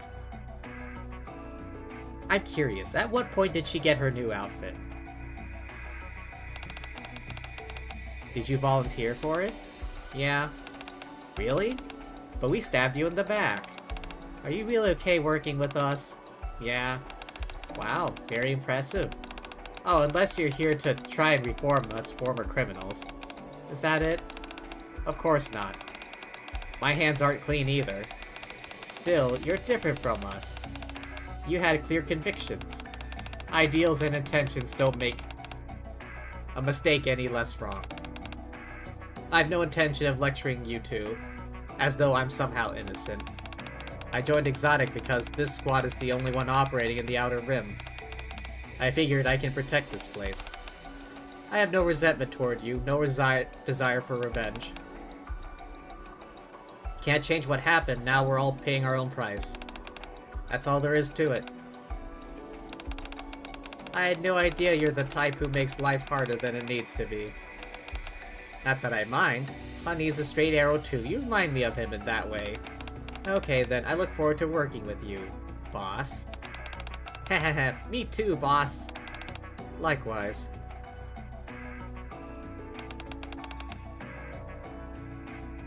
And that was that. Do you get it now? She's got a good heart. Despite everything we did to her. That's why I don't think she's trying to rebuild Heavenly Ascension. I realize you might not believe all that because it's coming from me. I do hope you'll hear me out at least once. Don't worry, that's why I'm here. That's the kind, honey, I know. Let's get going, we're almost there.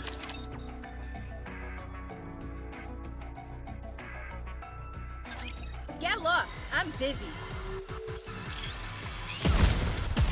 Reloading.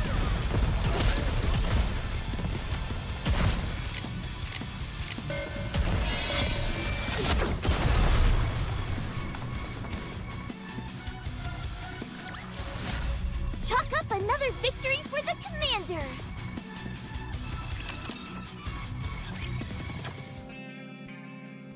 Okay, now I'm curious. Is Elysion, like, a first name? Because right now I'm assuming they're doing this Western style, first name, last name, and not like Japanese style, where they introduce last name first. The family name or whatever. Because the company's name is Elysion, but I feel like companies are generally named after the last name.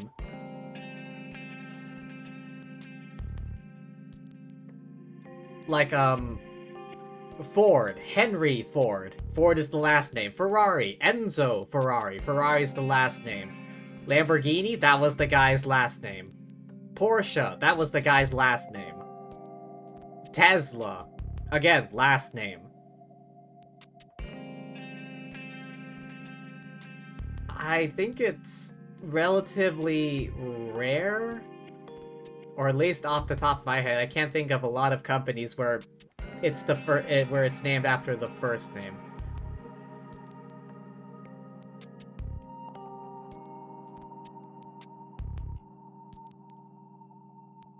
Because it feels like, you know, I feel like it's kind of odd that Elysion is the first name in this case.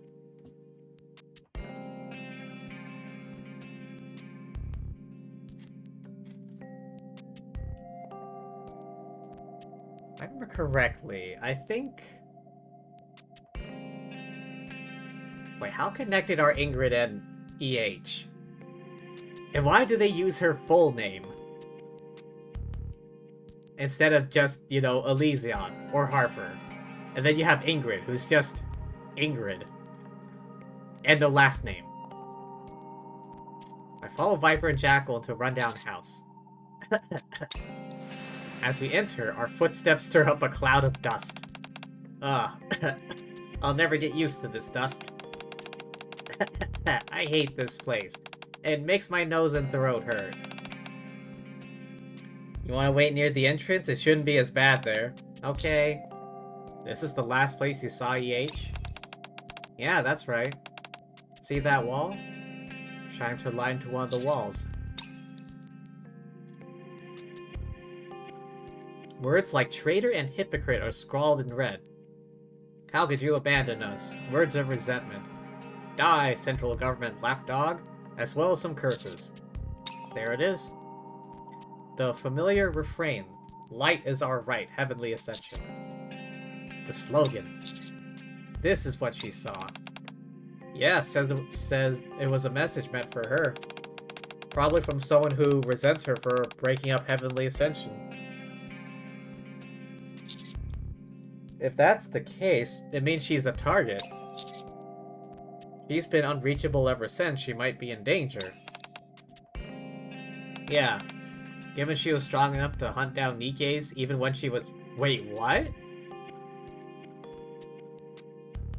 Given she was strong enough to hunt down Nikke's even when she was human.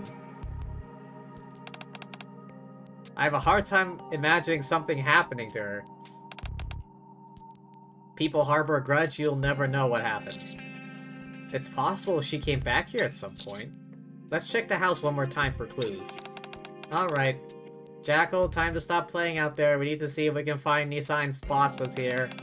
Aw, man, inside there, my nose is clogged from all that dust. My throat hurts. Just use your eyes. Oh, right. Okay, I'll help find boss. However, no matter how much we search the house, no trace. There's nothing here. Maybe she didn't come back. Ah, Viper, my nose really hurts. I can't take it anymore. Yeah, we can stop. This isn't good.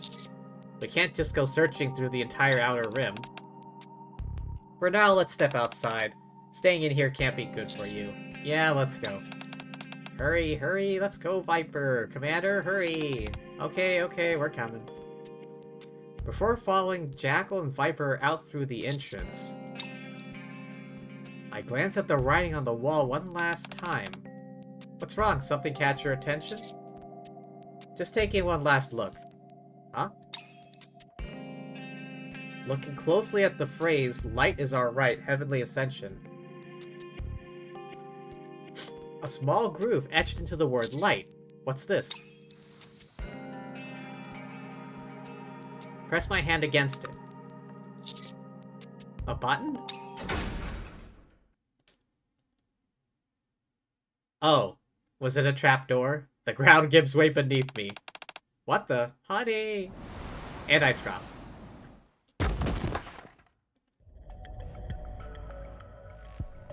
After a fall that lasts longer than I expected, I slam into the floor below. I look around. Room is pitch black. Where am I? Huh? You're not Viper or Jackal. Who's there? Oh. KO. I lose consciousness.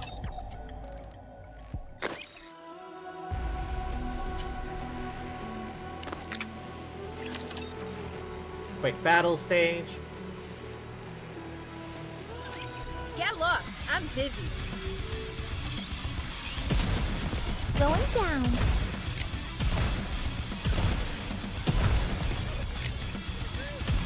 One down. No, I'll reload right now. Like an infinite magazine.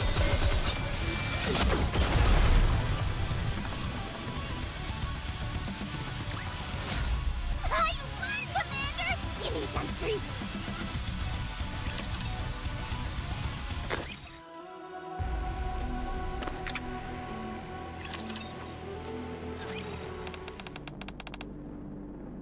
So much blood. I hear someone's voice. Come on, wake up. Oh, it's EH. EH? You recognize me? Yeah, ugh. Ooh, that's right. He got hit. He got whacked real hard. Try not to move. Looks like you hurt your head. Before I passed out, I got hit on the head with something. You did? By who? I think I saw the silhouette of a man, but I couldn't make out anything. Don't worry, I'm not that badly hurt.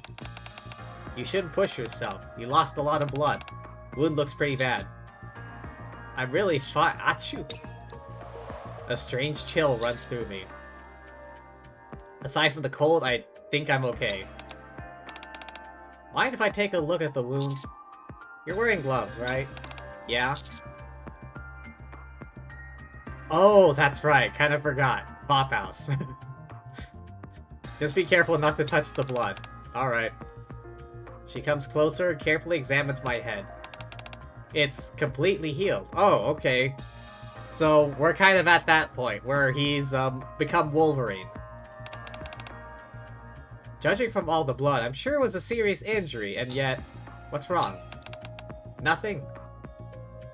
Starts to check the rest of my body, starting with back and arms. Thankfully, it doesn't look like you sustained any other injuries. Just because the outside's healed doesn't mean you have any internal injuries. Head injuries shouldn't be taken lightly. Let's rest here for a while before we get moving. Sure. She might be right about me not being fully healed. I'm starting to feel cold. Brr. What are you doing here anyway? Looking for you. Me? Yeah, Ingrid told me Heavenly Ascension is back. Oh, that. I came to confirm whether you're connected to it. Whether I'm connected? You came to check whether I'm behind all this. It seems the central government suspects you. They think you never really disbanded Heavenly Ascension, and that you falsified your report. I see. Makes sense for them to distrust me? To them, I'm sure I'm just a criminal who switched sides to survive. Now they want Ingrid to look into it. Yeah. She asked you to investigate and determine for yourself whether I'm behind this. She said she wasn't fit to judge. Not fit, huh? I could see her saying that. I'm sorry. You got dragged into this because of me. Fact is, I am connected. One writing all these things everywhere as if Heavenly Ascension is rising again, sending me a message. resents me for what I did, considers me a traitor. Fact is, I did put an end to Heavenly Ascension. It's not like I don't understand where he's coming from. You figured out who it is? I did. We agreed to meet. When I arrived, I was knocked out with sleeping gas. That's how you ended up here. Most likely the one who knocked you out as well. I doubt he expected you to be looking for me. Must have panicked when he saw you. He did seem confused, muttering something about me not being Viper or Jackal.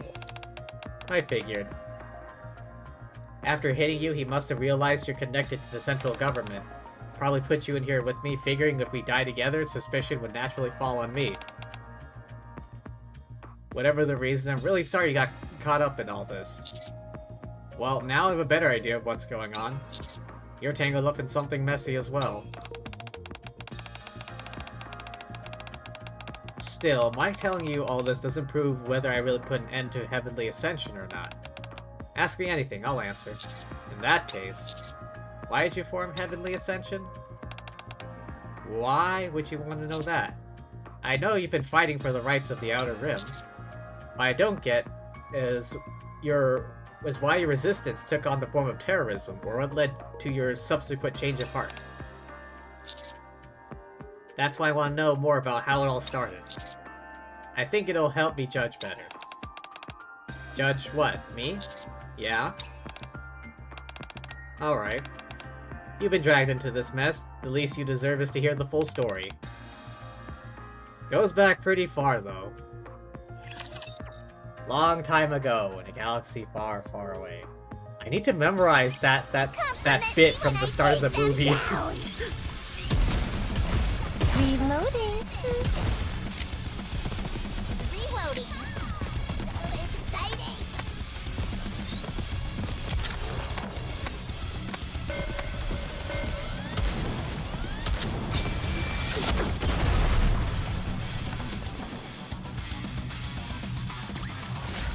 When it comes to dominating the competition, nothing beats cold hard cash.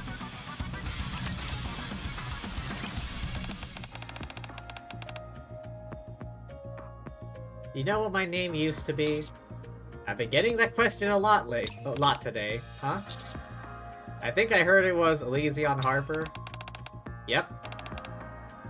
That was my name until I chose to cast it aside. Elysion, as in the company? Yes, that Elysion. It was a name that came with a lot of weight. Having that name meant I was the next CEO. The heir to Elysion. I mean, I know she was connected in some way. The heir? You and Ingrid are half-sisters. I know they were connected, but... Actually, I did see something on Twitter mentioning they were sisters, but I was like, really? Same mother. Oh. EH is the younger one. Oh, the mother was the former CEO. That's why Ingrid said she wasn't fit to judge your family. Yeah, I get. What do you mean you guess? You're half-sisters. Honestly, I didn't realize she still thought that way. What kind of company do you think Elysion is? An arms manufacturer strangely obsessed with tactics? A company strangely obsessed with uniforms.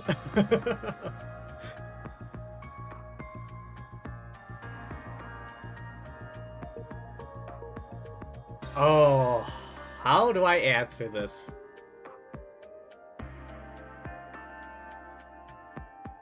Both answers have strangely obsessed with something.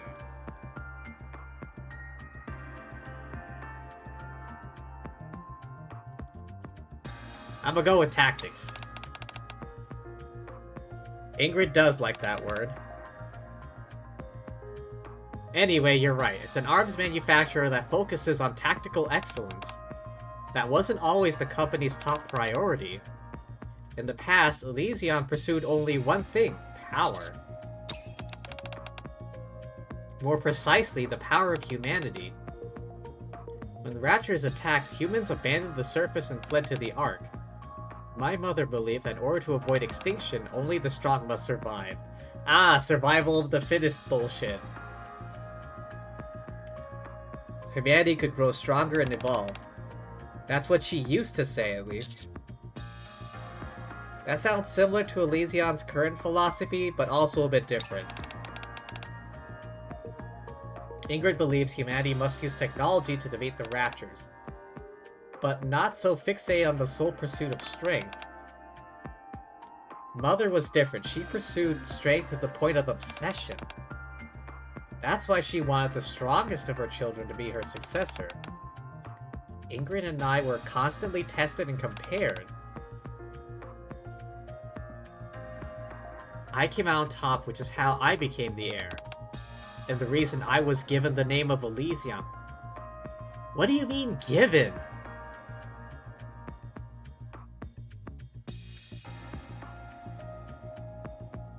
Wait, so...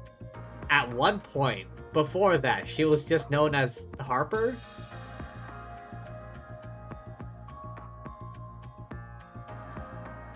Are last names not common or something anymore?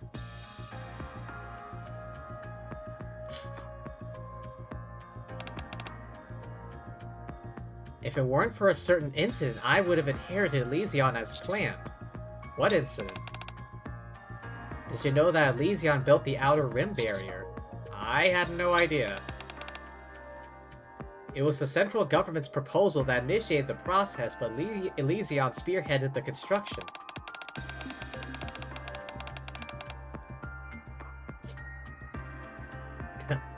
Mother had long believed the weak were meant to be culled. Garbage should be kept separate from human habitats. Naturally welcomed the proposal. She knew people were living there in secret. She used to say they lacked gratitude for being allowed to live in the Ark. Instead squandering their lives on gambling and pleasure, she called them garbage. I really thought the people in the Outer Rim were all like that at the time. During the final inspection of the wall, I was sent to the Outer Rim, my mother's place, as I was the heir and all. That's when I learned for myself the Outer Rim wasn't a mere trash dump. Just like the Ark, people were living there. Real people, not garbage.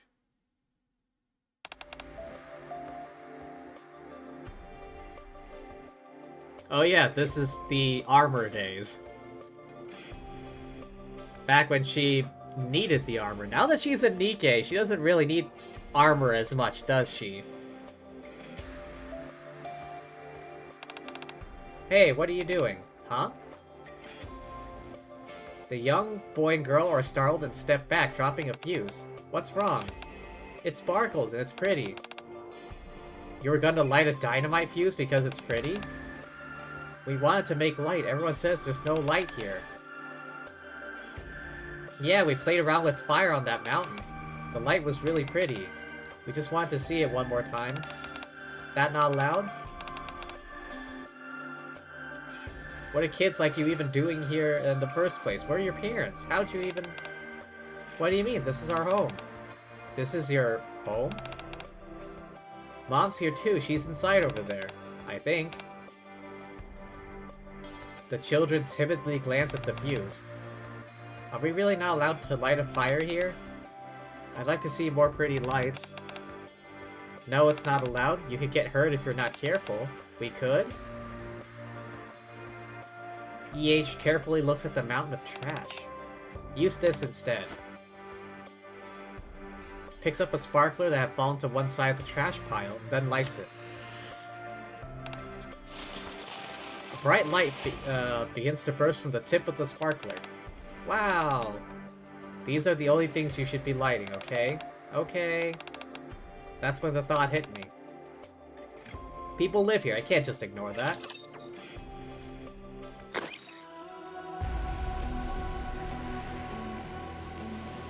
You know, I did wonder for a long time, like, how EH here was related to the company. I had no idea she was originally intended to be the heir.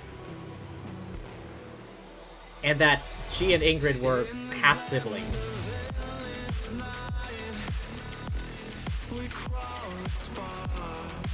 Alright, I need more stage tickets. Oh, wait, this thing. I have so many of these stocked up, it's not even funny.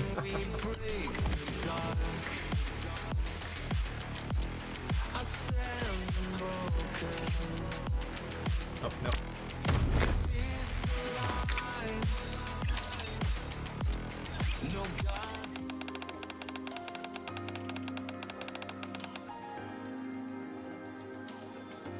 Wait, Elysion Franca. That must be the mother. Wait. So it is kind of like Japanese/Asian style.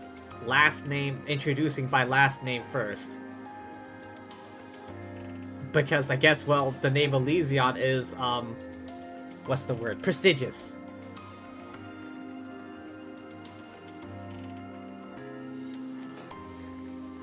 Okay, so without the name, so really her first name would be Harper then.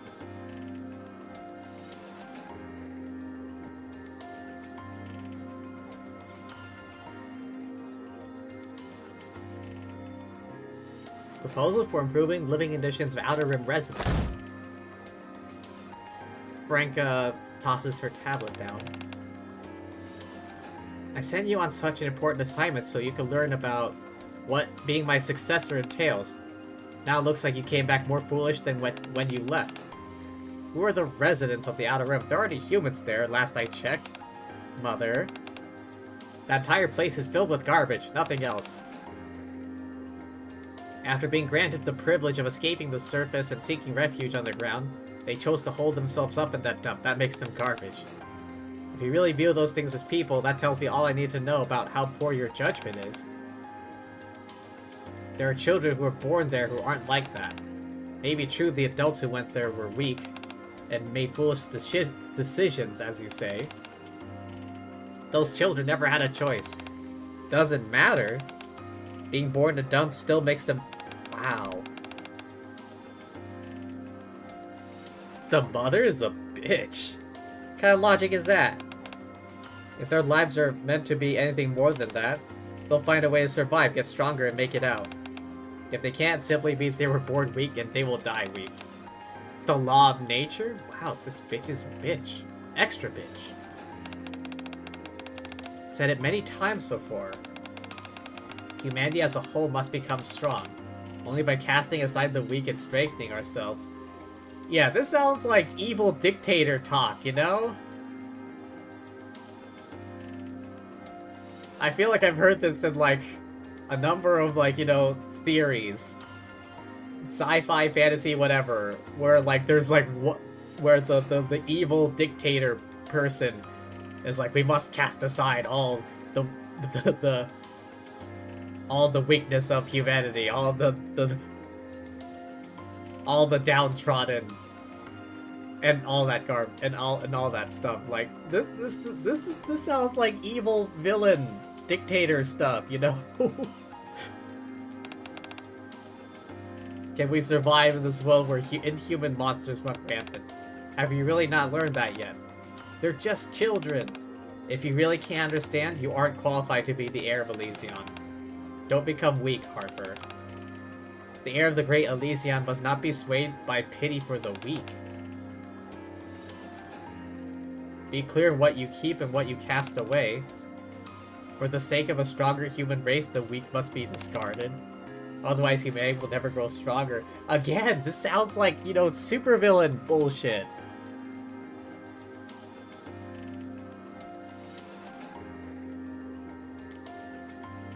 I feel like Franca here is one step away from being Thanos.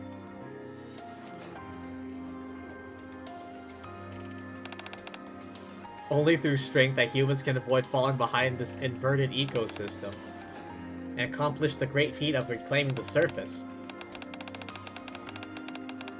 It was then that a thought came to my mind. If we only pursue strength in an attempt to avoid extinction, and in the process we discard our humanity, can we really still be regarded as human? When that thought hit me, I couldn't take it any longer. For days on end, I kept asking myself, what is true strength? I finally came to a conclusion. If being Elysion's heir meant I wasn't allowed to think like that, I would give up my position.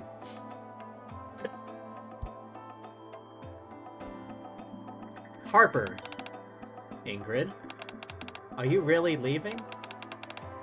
Things just turned out this way. Sorry. Looks like we won't be getting tested together anymore. And Mother's okay with it? No. She was angry. Called me pathetic, wouldn't let me take anything with me.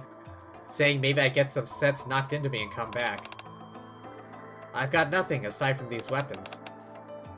Do you really want to save that place that badly? Yeah. I'm gonna turn the Outer Rim into a place where people can live like human beings. I'm gonna show the entire world. I'll prove that there are real people living there, in a place everyone else calls a dump. And that they can no longer ignore them. And to Mother, I'll prove that the strength that humanity actually needs to pursue doesn't come from extreme version of survival of the fittest, but that the strong need to help the weak and give them the chance to get stronger.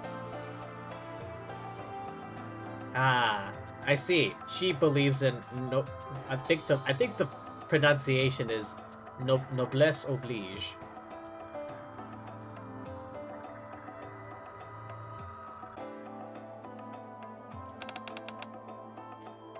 It's only by retaining our humanity can we truly become strong. That's the strength of humanity I'm after, and what I want to prove to everyone. Things may not go the way you want. I'm not trying to say that everything Mother said was right, but definitely those who've given up only take from others rather than making an effort themselves. You start preaching your ideals to such people, they might take advantage of you. There will be those who learn you came from the Ark and that you were Elysion's heir. Out of jealousy, they'll threaten you and try to use violence. You won't be able to rest for even a second. In spite of all that, you still want to hold on to your ideals? When it comes to violence, unless they're Nikkes armed like soldiers in the Surface Reclamation Wars, they'll surely be weaker than you, so I think I'll be fine. You idiot, you can't let your guard down. No matter how strong you are, you're bound to fall if you get careless. I know. Valuable lesson Mother hammered into us as children. I know what you're trying to say. The Outer Rim will be dangerous. I realize not everyone there will be good like the children I saw. Even so, I refuse to give up. Unfortunately, that means I won't be able to help you. I know you wanted us to work together on your plan to make humans, Nikke, stronger through technology and tactics. Still, I'll be looking forward to watching you from afar as you create Elysion's finest forces. The Absolute Squad, who will bring unmatched tactics to any fight. And the Extrinsic Squad, who protect others from berserk Nikkes. Harper extends her hand to Ingrid. Alright, really hoping you prove to Mother you're right. Let's both succeed at what we're trying to do, wherever we may be. Ingrid firmly grasps Harper's hand. Take care of yourself. You too. Man. Too much shooting will make my arms sore.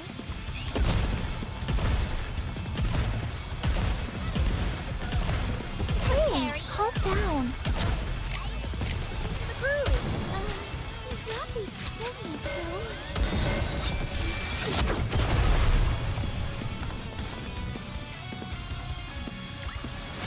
See?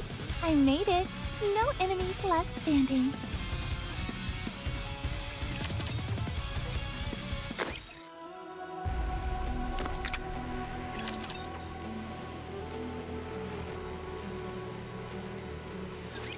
Are you in danger? Let me at him! Right now. Yeah.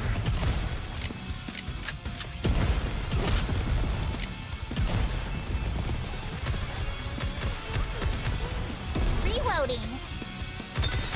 Reloading.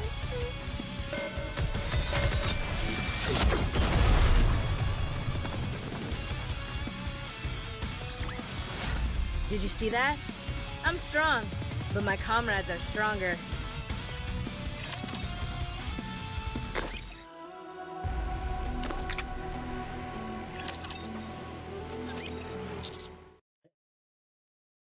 You came straight to the Outer Rim after that? Yeah? If I wanted to change the Outer Rim, figured I had to live there myself. I'll tell you, I was surprised at what troubled me the most while living here. It wasn't the thugs picking fights because I was an outsider or living in a house without a ceiling. Nor was it the thieves that tried to enter whenever I closed my eyes. It was the fact there was no light. Just like those children said. Aside from the faint glow of the Dome of Eternity seeping in from beyond the massive barrier, no light in the Outer Rim. Decided to change that first. When I began, a bunch of wires everywhere that didn't seem to be used for anything. Capable of drawing power though, so getting electricity wasn't difficult. Challenge was finding someone in the Outer Rim who'd done electrical work. Managed to find someone after a long search, began building streetlights together. Gathered bulbs from the landfill that could be used, installed them one by one. Wow, it's so bright. What is this? It's so pretty. What's the big deal? Why are you making such a fuss over a few light bulbs? They're too bright, I say. Why are you even trying to lighten up this landfill anyway? Your eyes will get used to the brightness. This may be the Outer Rim, we're still human beings, and we deserve to live in the light. Don't we? Well, I suppose that's true. I think we need to start trying to live more like people. After all, we're humans, even if we may not live in the Ark. After that, I installed lights along what was considered the main street. Gradually, people began gathering under the light, and eventually... Boss! Boss! Boss! Boss! Boss! Boss! At some point, people began calling me boss, and that wasn't all. I want to live somewhere with more light. I want to see a brighter world. I want to feel the world beyond the partition. Started saying these kind of things to me. Figure since I was the one who brought these people together, I had to respond to them. So I shouted. Let us head toward heaven. Let us prove to the world that we are alive. Show them we are people. One day we shall cross that partition into a world overflowing with light. Let us ascend back into heaven. From that moment on, we took the name Heavenly Ascension. They were just people who wanted better living conditions. Get that lost. was all. I'm busy. Or at least a lot of them. I'll reload right now.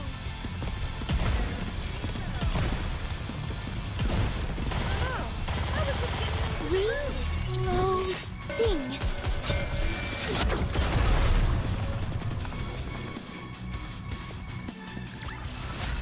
When it comes to dominating the competition, nothing beats cold hard cash.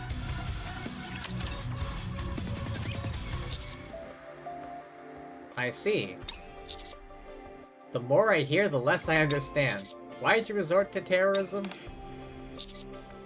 Everything you've said sounds pretty far removed from that sort of violence. You're right. That wasn't how we operated in the beginning. At first, we were almost like a neighborhood watch group, just trying to make the Outer Rim a better place to live. We made people in the Outer Rim get jobs. It could be any kind of work, even the darker kind.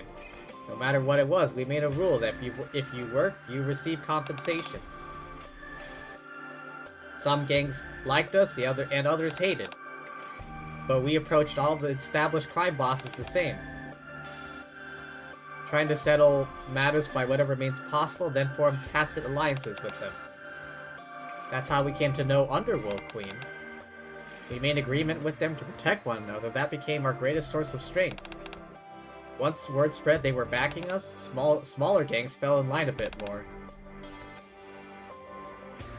They started protecting homes for Outer Rim residents in exchange for payment. Slowly but surely, the Outer Rim gradually stabilized. That's when people started raising their voices. Time had finally come for us to speak with the Ark. We may have been living in a landfill, but at least we were living like humans. They said it was time we showed the Ark that. We tried. Secretly crossed a partition, put up posters, shouted slogans. The Outer Rim isn't a landfill. There are many people who live there.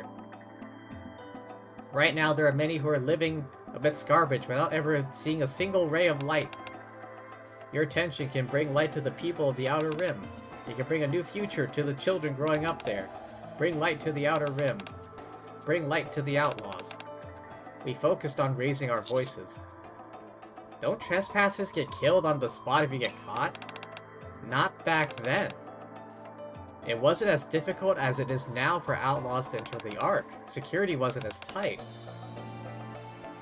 Also, outlaws weren't considered a threat back then, but that also means there was no one willing to listen. Right now, there are many living amidst garbage who, without ever seeing a single ray of light.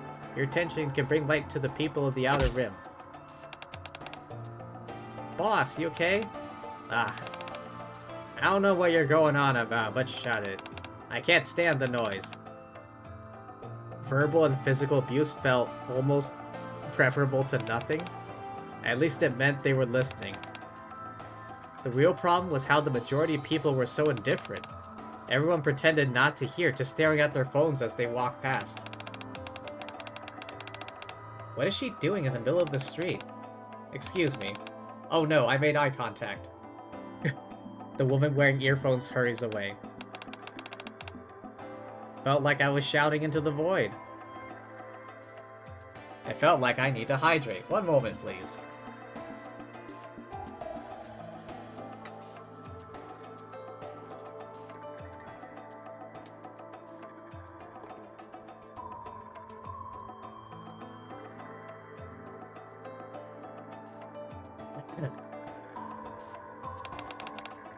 It wasn't just me, I'm sure everyone who was there with me felt the same.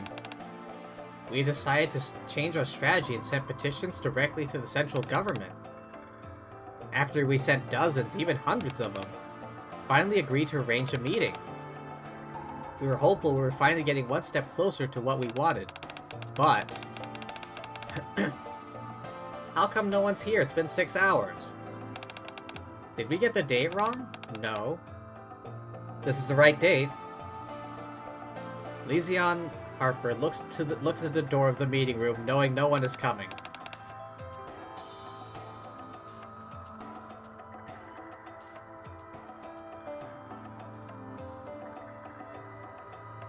Huh. I thought my phone was going off for a second, but I guess it's my imagination. I think the scene madness is getting to me. And after that happened several times, we got the message. No matter how much we petitioned them, central government would not meet us.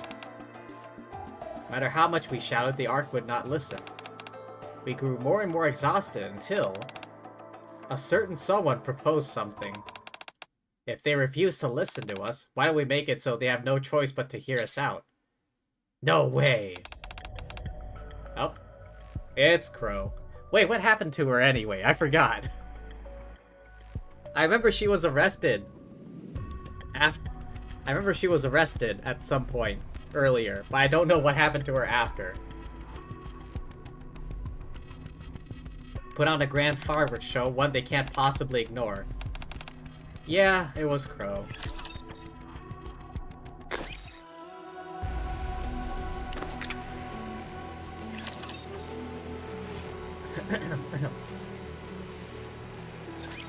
Are you in danger? Let me at him! Surprise, surprise, it was Crow. Reloading. Hey, calm down. Oh, yay! I'll reload right now. Oh no, I was just getting into the groove.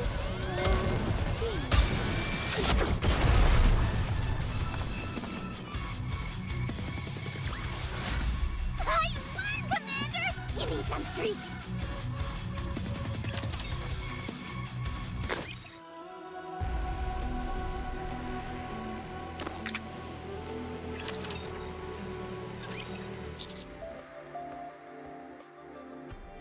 Crow was part of Heavenly Ascension too? I thought that was a given. Yeah. I don't know how she joined or who vouched for her. All I remember is hearing she was born in the Outer Rim. At first she was quiet, diligent, and devoted. She patrolled the Outer Rim with us, and went to the Ark with us to demand better rights. She went without hesitation to places other members avoided, and withstood all the physical and verbal abuse, even the indifference. The reason I thought of her as a comrade despite her philosophical differences was because I saw how devoted she was then. At some point, she stopped being quiet and started speaking up, raising her voice, expanding her influence. While I was away from the Outer Rim to meet with the central government, she built a small faction inside Heavenly Ascension. That's how much influence she gotten. You want to resort to terrorism? Are you out of your mind? Whoa, whoa, calm down. Why are you getting so worked up? Terrorism's a scary word, don't call it that. Since the Ark is so bright, that can't seem to see... Wait, hang on, am I reading this wrong? Since the Ark is so bright, that can't seem to see those of us who are... Huh?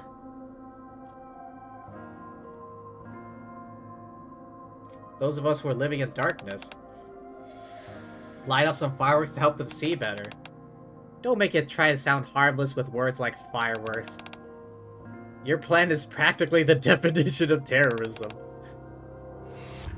You want to sneak bombs into key central government facilities and detonate them. A ton of people in the Ark would die, it'd be a catastrophe. Why should we care? Let the bigwigs in the Ark deal with all that. Do you think anyone in the Ark cares about us? About how many die of sickness? Or how many children are going blind because there's no light? How many are killed by explosives that got mixed in with the trash? We screamed our lungs out, didn't care one bit, it's the same thing. Are people dying from sickness or accidents isn't the same as outright murder. Unlike us, the Ark has a super high performance AI managing everything. Come on, boss, you lived there before. You don't have to pretend like you haven't. We all know you came from the Ark. How dare you accuse Boss of being from the Ark? You have any idea what she's done for the Outer Rim? Of course I do. I'm well aware of how our dear boss has worked for the Outer Rim, and how much has changed since she came here. How could I not? You're a good person, boss. Even I know that. I doubt there's a single person in the Outer Rim who hasn't benefited from your efforts. We know how hard you've tried. That's why we've all followed you this whole time, including me. That never happened with anyone else. You threw everything away and came to the Outer Rim with nothing. Lived alongside us for years, brought light to this dump. What resulted from that? No one listens to us. No one remembers us. Why? Because it isn't sensational enough. That's the thing about people in the Ark. Their lives are so peaceful. They've had so much handed to them since birth. You can ask them as sweetly and kindly as you want, even raise your voice. They won't so much as spare you a glance. If it isn't sensational, they dismiss it as boring and couldn't care less. So what? What are you trying to say? And how does this all lead us to becoming terrorists? Didn't I say not to use scary words like that? We can still do what you want, boss, and go into the Ark and tell them what we think. All I'm saying is, we add a little spice to our words. We do it the outlaw way. We make it a game to get them more involved. If they find the bombs before they go off, the Ark wins. If they don't, and the bombs go off first, we win. But seeing how they already have so much, and we have so little, it's only fair we apply just a tiny handicap to them. We'll know the entire plan, but they won't. Once they get engrossed in this little game of ours, they'll definitely start listening to what we have to say. I guarantee it. Crow takes another step. Just this once. I like us to do things my way. What do you say? Boss? The looks in her eyes told me she'd go through with it, even if it meant having to go through me. She spoke in a way to rile others up, highlighting how we were together in this, sugarcoating her words to downplay the crime and make it feel justified. Crow was an agitator, and a charismatic one at that. The others were starting to agree with more and more of what she said. That's when I realized something. Boss? What we need isn't to throw a tantrum like timid children. We need a revolution. One with fire and blood, because the truth is, those things can't be avoided if we're gonna get what we want. That'll never happen if we do things your way, will it? That's why I'm gonna do it instead. I realized I had to put a stop to it. No, I can't allow that. What you said is right. My way's peaceful and uneventful. It's never gonna stir up the people of the Ark. I understand wanting to give them a shock. People might actually remember our name if we do, but killing people is a completely different story. All we'd be doing is giving them the go-ahead to shoot every one of us, and not just us, but everyone in the Outer Rim. Like you said, we have nothing compared to them. That goes for firepower too. True. If they get serious and come here for blood, we'd be lucky to escape, never mind defend ourselves. Wouldn't even be a fight. Of course, we've all snuck into the Ark before, we might be able to flee there. What about everyone else in the Outer Rim? The children, the sick, the elderly. Who's gonna protect them? Not just the central government. The reason we were able to make a pact with Underworld Queen wasn't because we were so determined we'd shed blood for our cause. Rather, because we were protesting peacefully for our rights. We do things your way, that pact would collapse. All the order that we spent years establishing would collapse. Order, huh? That's why I'll never approve your plan. Not just for our sake, but for everyone's. Huh? For everyone's sake. You're afraid? You say you're afraid the central government will set their sights on all outlaws. Easy enough to solve. We just changed what we've been shouting this whole time? What do you mean? We stopped saying bring light to the Outer Rim, bring light to the outlaws. Instead, we make sure they know it's us. Light is our right, heavenly ascension. We change our slogan. Then the government won't target everyone in the Outer Rim, only heavenly ascension, right? That's... no? Well, you're the boss. I get what you're worried about. Crow picks up the paper with her plan on it. Pretend I didn't say anything. Thanks for understanding. Like I said, you're the boss. Crow turns to leave, then stops. But... there is one thing you should know. Not everyone's like you. They don't all worry about the other people in the Outer Rim. They're not all that patient either. Crow leaves the room. Sigh. She seems dangerous. Shouldn't we keep an eye on her? EH looks around the room. A few people glance toward the door. Like they want to follow Crow out. Yes, please do. I had a gut feeling, though. Her plan couldn't be stopped. From that day on, Heavenly Ascension split into two factions. The moderates who wanted to raise their voices without straying too far, and the hardliners who said the old way would never work and that extreme measures were required. Naturally, Crow led the hardliners. At the time, both sides thankfully understood one another.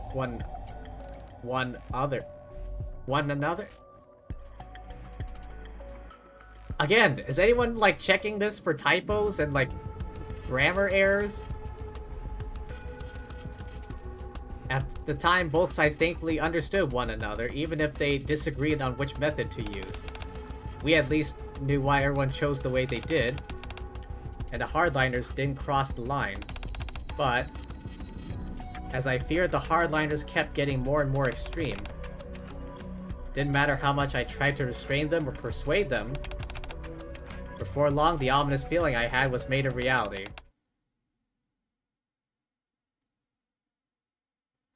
The terrorist attack she brought me that day was carried out in secret. They only changed the location. We've just received terrible news of a tragedy. Large-scale terrorist bombing has occurred on AFX train operated by Elysion. The incident took place as the train was entering the station platform. The explosion, which came from within the passenger cars, not only destroyed the train, but also caused the station structure to collapse, resulting in a terrible tragedy. Central government has deployed numerous Nikkes to the site to conduct rescue operations. But due to the extent of the collapse, number of casualties continues to rise. Meanwhile, according to the testimony of one survivor, passenger on the train stood up, pulled out a detonator, and shouted the following just before activating. The AFX incident. Yeah. Worst terrorist attack in the Ark's history was set in motion by Crow. Light is our right, heavenly ascension. Using her slogan.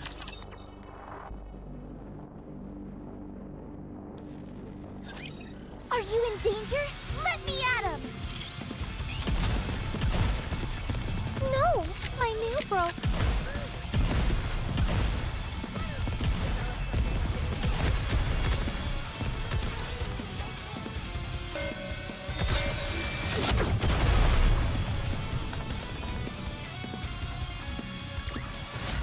When it comes to dominating the competition, nothing beats cold hard cash.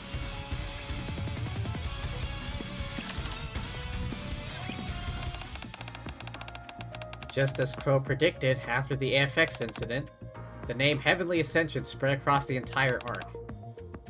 Things we shouted, which no one ever listened to, finally spread everywhere. Ark citizens began to recognize people live in the Outer Rim. As soon as public opinion started to deem the central government's initial response as inadequate, government got in touch with us saying they wanted to enter into negotiations.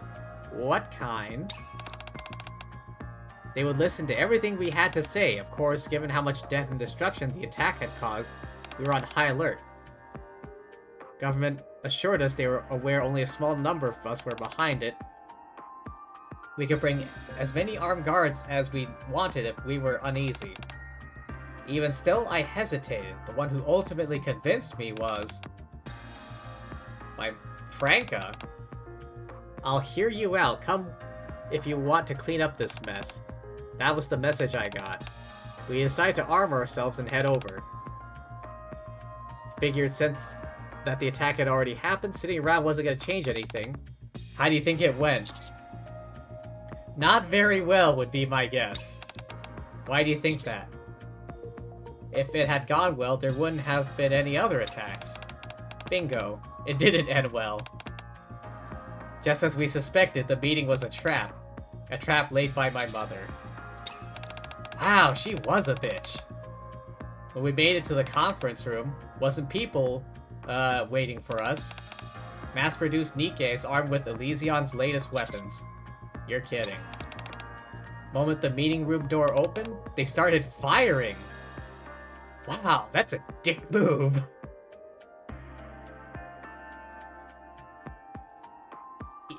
Before we even had a chance to react, in that storm of bullets, I watched as my comrades threw themselves in front of me. Stop, let me go, I should be in there, I should be dying with them. Get it together, boss, you have to live, that's the only way their deaths will mean anything. One of them hoisted me onto his back and jumped out the window, that's how I survived. Everyone who went to that meeting that day died. Everyone except me, and the man who jumped out the window with me. That's terrible. After that, nothing could stem the tide. Not only did the majority of moderates defect to the hardliners, but the remaining moderates became grounds for becoming labeled traitors.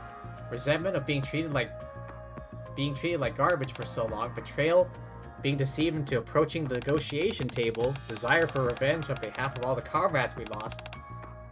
Take all those negative emotions, combine them with the precedent Crow had set. People began committing terrorist attacks all across the Ark. After that, nothing I could do. I know it all started with me. I'm the one who pulled the trigger when I said we'd lead the Outer Rim toward the light. Once that bullet was fired, it flew out of my control. Regardless of what I wanted, I was suddenly the leader of a terrorist organization. A leader who survived by hiding behind the bodies of her comrades. Did your mother ever contact you again? No.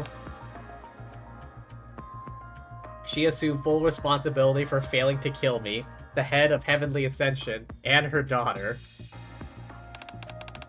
Stepped down as Elysion's CEO.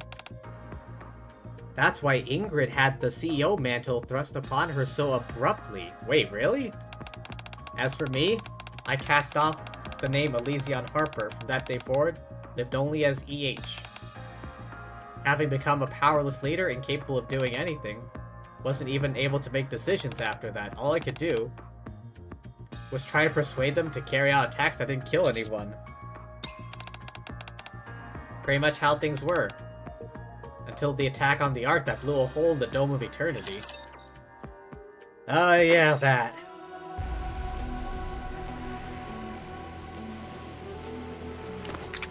Are we already almost at the end? Damn.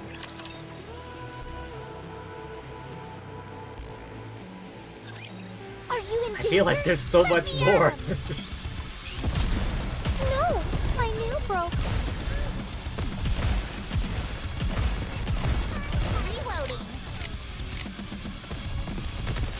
Gotta reload and advance.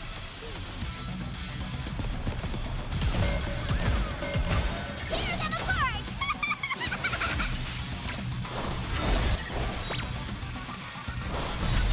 You're mine. Let's keep the momentum going.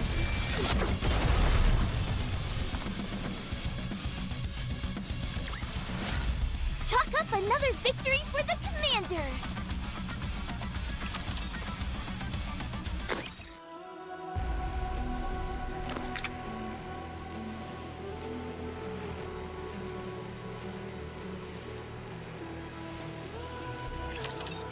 Alright, let's see how this ends. Oh, that's everything I can tell you. Does that answer your question? I think it's enough. I appreciate your honesty. No need to thank me. First time I've been able to talk so freely. I really appreciate you listening. Whatever decision you make, I'll accept. We've been in here a while. I'll try and find us a way out. You wait here for a sec. EH? Yeah? Do you ever regret it? Regret what? Leaving Elysion and going to the Outer Rim?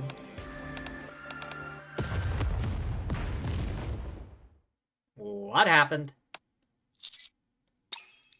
I turned toward the sound. It came from over there, right? Behind a wall piled high with metal crates. Yeah. Stay here. I'll go check. I should come with... Honey. Can hear? Viper? Hey, smell, boss, command. Sounds like Jackal and Viper. Viper, Jackal, over here.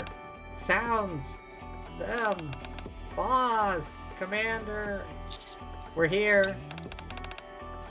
Get back. Huh? What are you... Oh, that's a bomb. EH grabs me by the collar and quickly pulls me away from the wall. It's a bomb. That sound. Get down! I quickly cover my head and duck.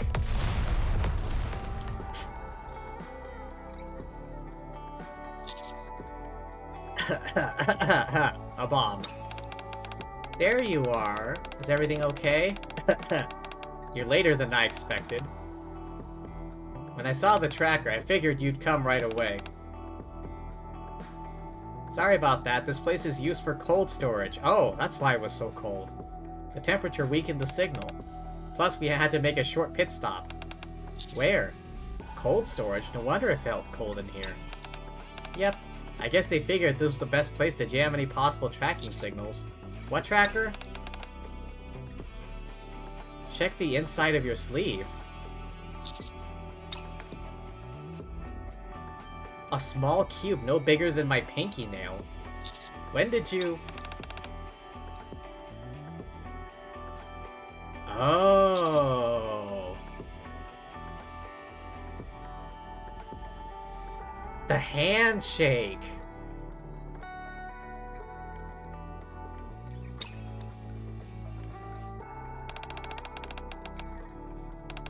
The handshake. That's when it happened. Remember now? We were escorting you through the outer rim. We had to take certain precautions. What do you know? Helped us find you. Sure, but... I know I technically failed to protect you as I promised, but I did come and save you, so we're good, right? Good? I don't know what you... I don't get what you mean, but Commander is good? Sure. Thanks for saving me. Don't mention it. Oh, by the way, we caught the guy who did this. You did? Yeah, that pit stop I mentioned earlier. We went and caught him. He'd actually been upstairs eavesdropping on us. We subdued him. Wanna see? Yeah, I'll come too. Might be dangerous. Maybe you should wait outside with Jackal. I'd like to hear what he says. I'm involved in this now. I want to know why he did it. Sure. Let's go together. With Viper and Jackal leading the way, we go upstairs.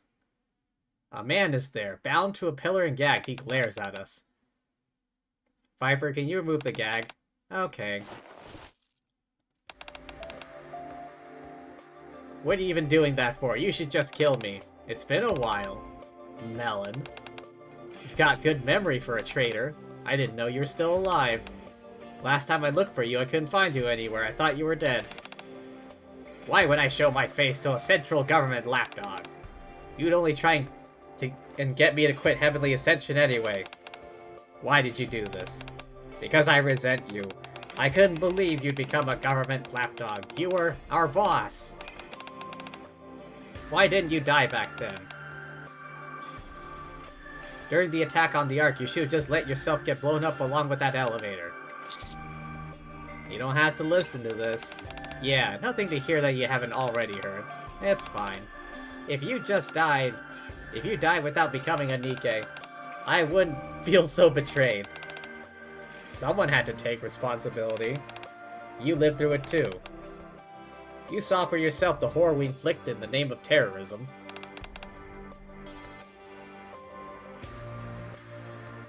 But, no matter how it starts, no matter who incites it, no matter what the justification, as soon as the wrong methods are used, the message loses all meaning. A name can be branded into history, but our cause lost all its legitimacy. We dressed them up under the name of a human rights movement, but all those terrorist attacks were nothing more than violent crime. Crimes that brought death and destruction on a whole lot of innocent people. We can realize that we were wrong and regret it all we want, but there's no changing the wrongs we committed. It doesn't ease the pain the victims suffered. There needs to be someone... Hang on, I'm not having a stroke, am I? There needs to be someone has to... Again, what there needs to be is someone to like, spell check.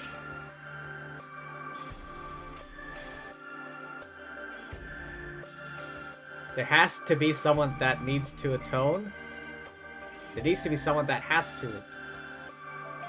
There's like a missing word right here. There needs to be someone that has to atone. Because pain and sin don't ever go away. EH? All those crimes we committed were in the name of Heavenly Ascension. I thought it was only right I take responsibility for them. Atone, huh? All by yourself? Yeah, I'm the one who started it all. I'm the one who founded Heavenly Ascension, who failed to stop Crow and the Hardliners, who ultimately decided to go to that meeting where so many of our people died. It was all me. I realized since I'm the one who started all this, I should be the one to end it. By the time I made that decision, my body was already dying. That's the reason I became a Nikke. I wanted to have more time to atone for what we did. I think you should move on too. In that case, let me ask you one last question. In your entire life, has there ever been a time, just even once, where you regretted coming to the Outer Rim instead of taking over Elysion? Did you hear us talking? Just answer the question. Do you regret it? I have more regrets than I can count, but coming to the Outer Rim has never been one of them, I swear it. I believe her. You should leave Heavenly Ascension, admit what we did was wrong, and cast off your past life. That's the price you have to pay. No. Well. Sorry, EH, I think we gotta kill this guy. You're a traitor and a hypocrite. I'll carry my share of sin with me. Oh, there's another bomb. Where was he hiding the detonator? Up his ass, apparently. Is there a nearby window you can jump out of? Laplace? Hello? We'll never be making it to heaven anyway.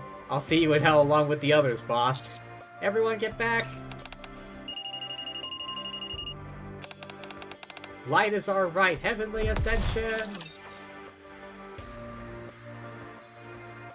Well, I guess that's the that brings that to an end.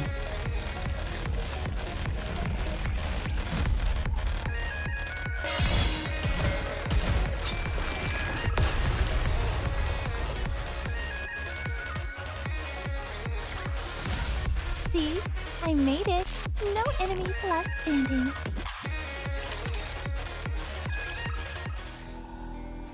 When the smoke from the blast clears, we hurry to where Melon had been. He strapped a bomb to himself. He's super dead.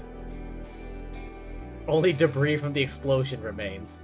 Not even a red puddle somewhere. For a brief moment, EH stares silently at the remains. What remains? He's turned into a bloody mist. Sorry to keep you all waiting. Let's get going. I'll take you outside. Okay. Following EH's lead, we walk toward the Outer Rim barrier.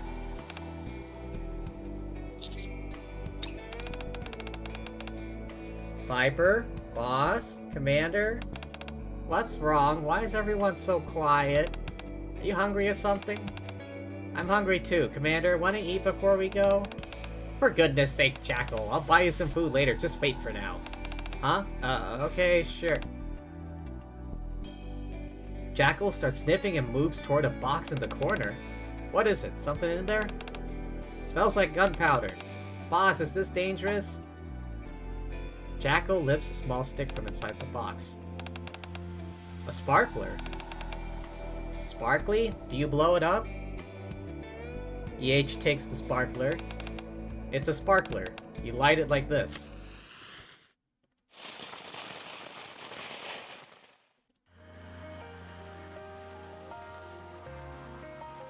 Who throws away a perfectly good sparkler? Bright light begins to burst from the tip of the sparkler. And it shines like this. Wow, that's so pretty. Commander, Viper, look, it's so pretty. Aha, yeah, you're right. Very pretty. Never thought I'd see one of these in the Outer Rim. Yeah, it really is pretty. EH stares at the sparkler intently, her gaze filled with both nostalgia and regret. These are the only fireworks you should be lighting. I want to hold one too. I want to light it. Jackal grabs a handful of sparklers and runs off. Wait, Jackal! Lighting that many is dangerous! Viper runs after her. Commander. Yeah? If I ever get blinded again while chasing after the light, end up setting fire to something that isn't meant to burn, will you stop me no matter what it takes? I'm sorry, that's a lot to ask. I don't think that day will ever come, because I'm positive you won't forget what you're atoning for. As such, I'm not going to agree to stop you. Instead, I pick up a sparkler and touch the tip to the one in EH's hand.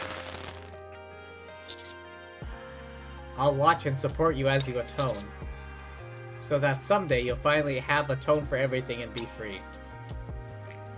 In the shimmering light, EH gives a small smile. That's more than enough.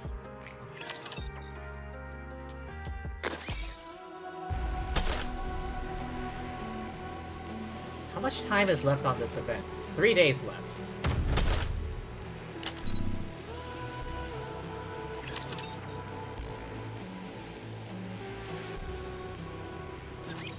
The sooner we're done here, the sooner I can go shopping. Hey, calm down.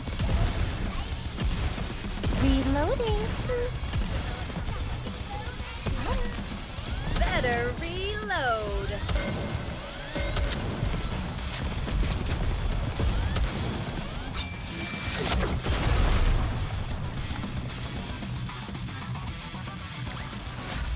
When it comes to dominating the competition, nothing beats cold hard cash.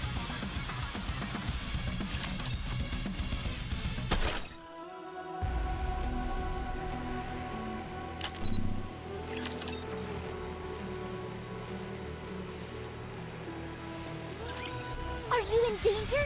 Let me at him! One down. Reloading.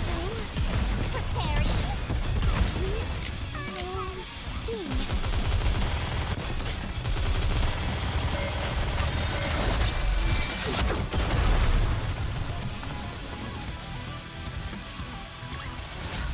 Did you see that? I'm strong, but my comrades are stronger.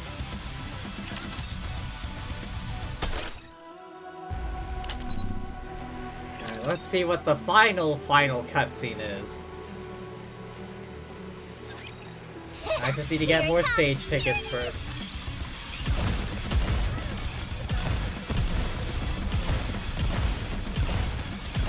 Reloading.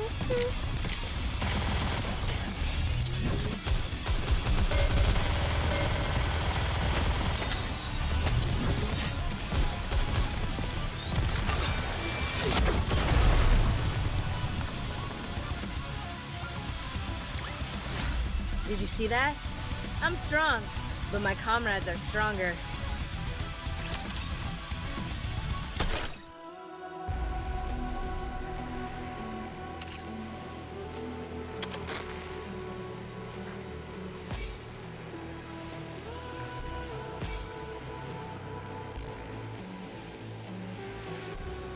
Alright, back at the shop. Oh, gotta get my badge. First and foremost.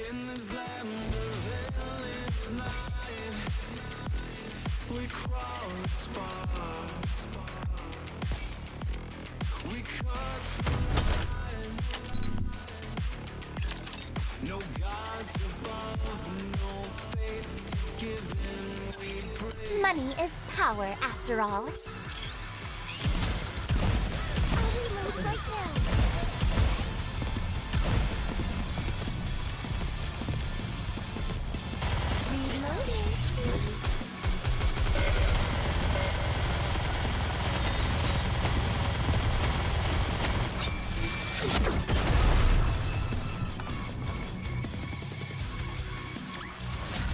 When it comes to dominating the competition, nothing beats cold hard cash.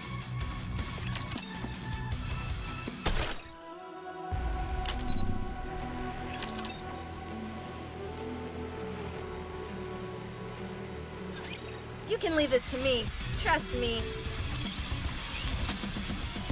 Reloading.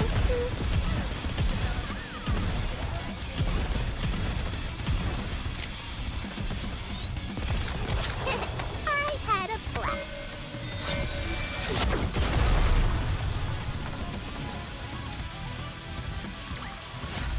When it comes to dominating the competition, nothing beats cold hard cash.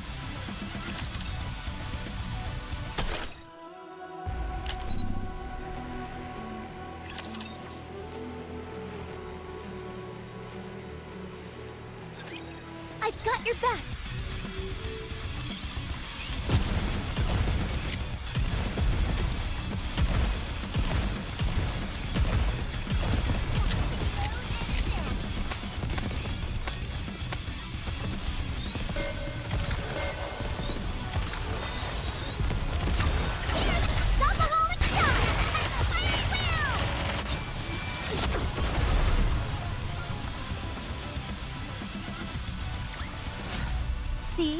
I made it.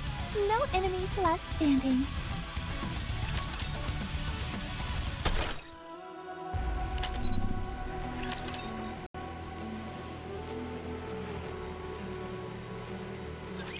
You can leave this to me. Trust me. Oh, yay!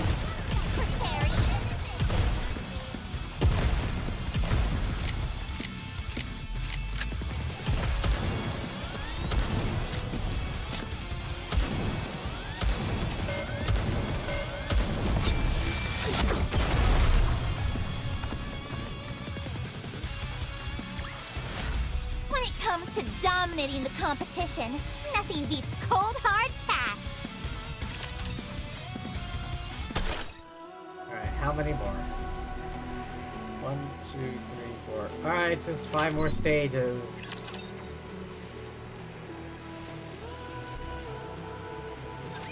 I'm trembling. Go to hell, scary monsters. Oh, yay! I'll reload right now.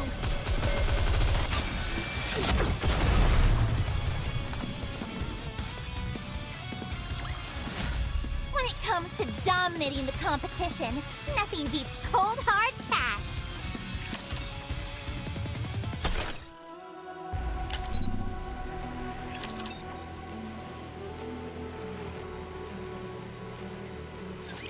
You can leave this to me.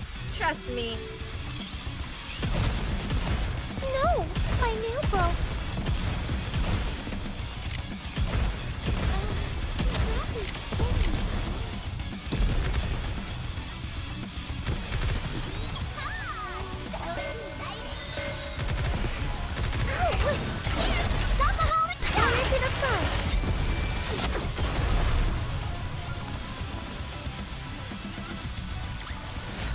Did you see that? I'm strong, but my comrades are stronger. Just a little bit more. Just put up with this for a little bit longer, everyone. Hot stuff coming through.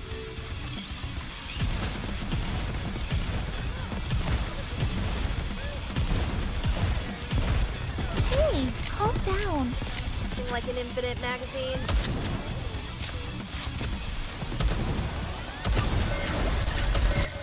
Why don't they just develop something like an infinite magazine?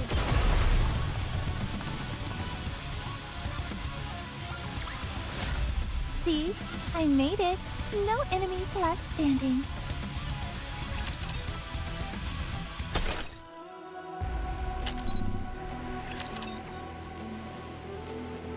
Almost there. I just want to see the last cutscene. Let me at him.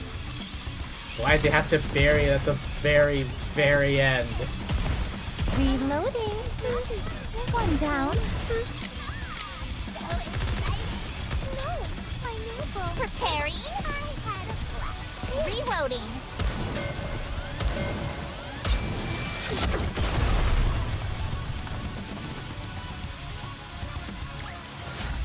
See? I made it. No enemies left standing.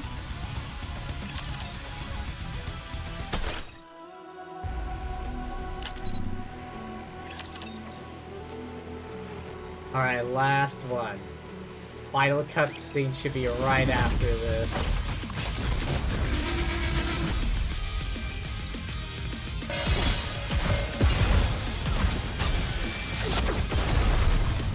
For a boss fight, that's rather anticlimactic. I won, Commander! Give me some treat. Alright. Oh, we're back at Elysion. I heard you ran into some trouble in the Outer Rim. How's your injury? It's fine, healed up a while ago. I'm pretty sure EH went through worse. I see. Can you tell me what happened? Sure. I tell Ingrid everything. Thanks for the report. EH told you about her past. There really was someone still in Heavenly Ascension, but he took his own life. I see. I suppose now you understand why I said I wasn't fit to judge. Yeah? I think it's safe to say you've heard just about everything at this point. Now that you have all the information, what do you think of VH?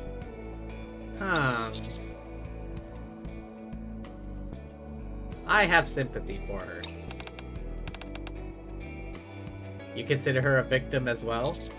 Not necessarily. EH, the terrorist, did unforgivable things, there's no question. But it's more complicated than that. And there's something tragic to it as well. Is that so? As such, I don't believe she lied about dismantling Heavenly Ascension. I think her vow to face her past sins and atone is sincere. Understood. I'll be sure to include your thoughts in the report I sent back to headquarters. Okay. I guess I'll be going. Alright, great work. I get up to leave the room. Commander. Yes? I'm going to do something that can only be done here and only now. It will be the first time, also the last.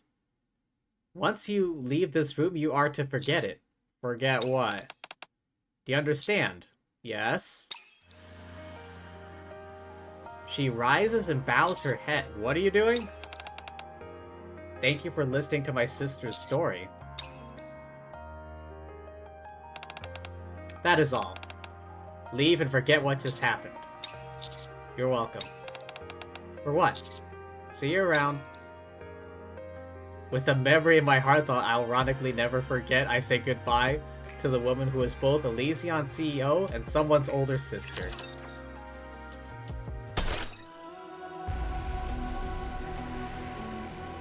Man, I was not expecting all that.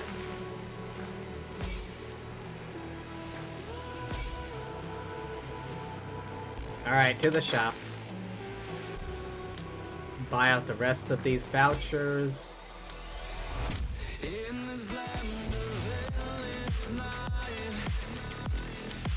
May as well buy these while I'm at it. I got plenty of gems.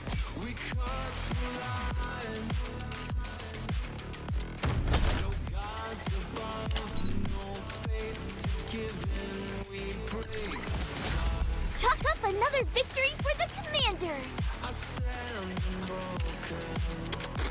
Back to the shop.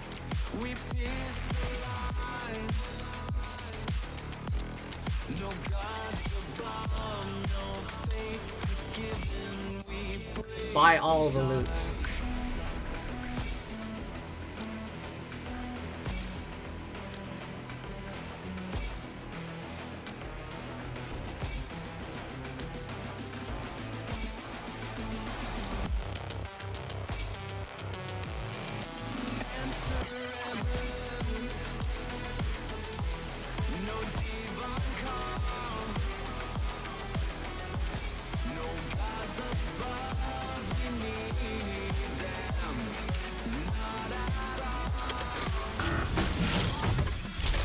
May as well do this while I'm at it.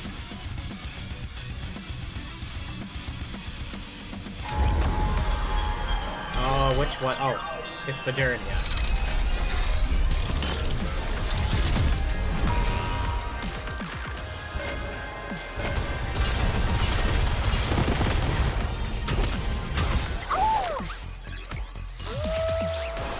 Down with those who are threatening the kingdom.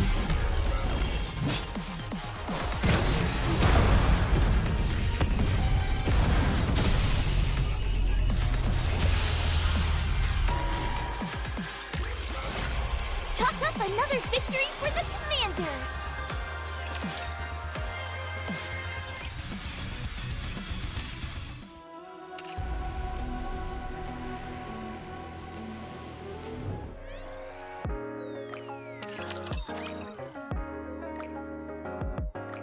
Damn! I was not expecting... Oh, wait, no. I was not expecting that much of a lore drop in this one event. Jesus.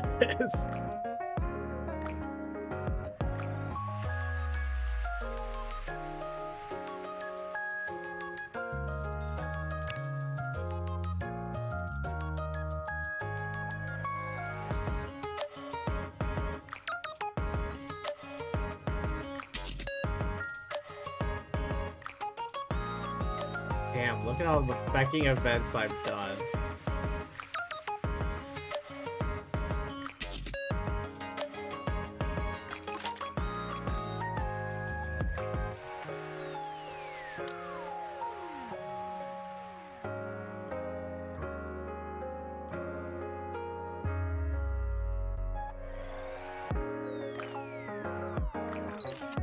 Ah, yeah, the sparkler.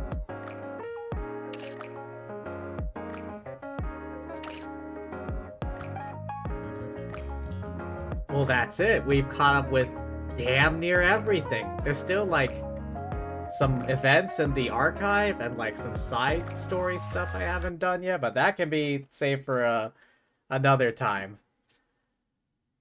Ugh. Wow.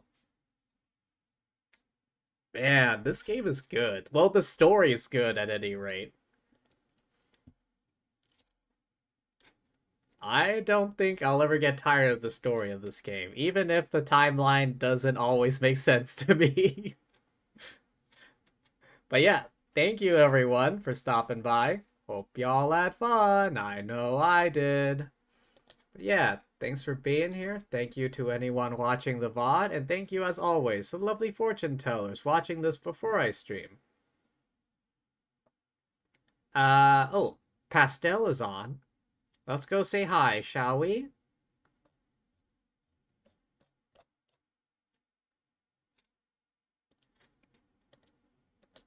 Alright, get that raid ready.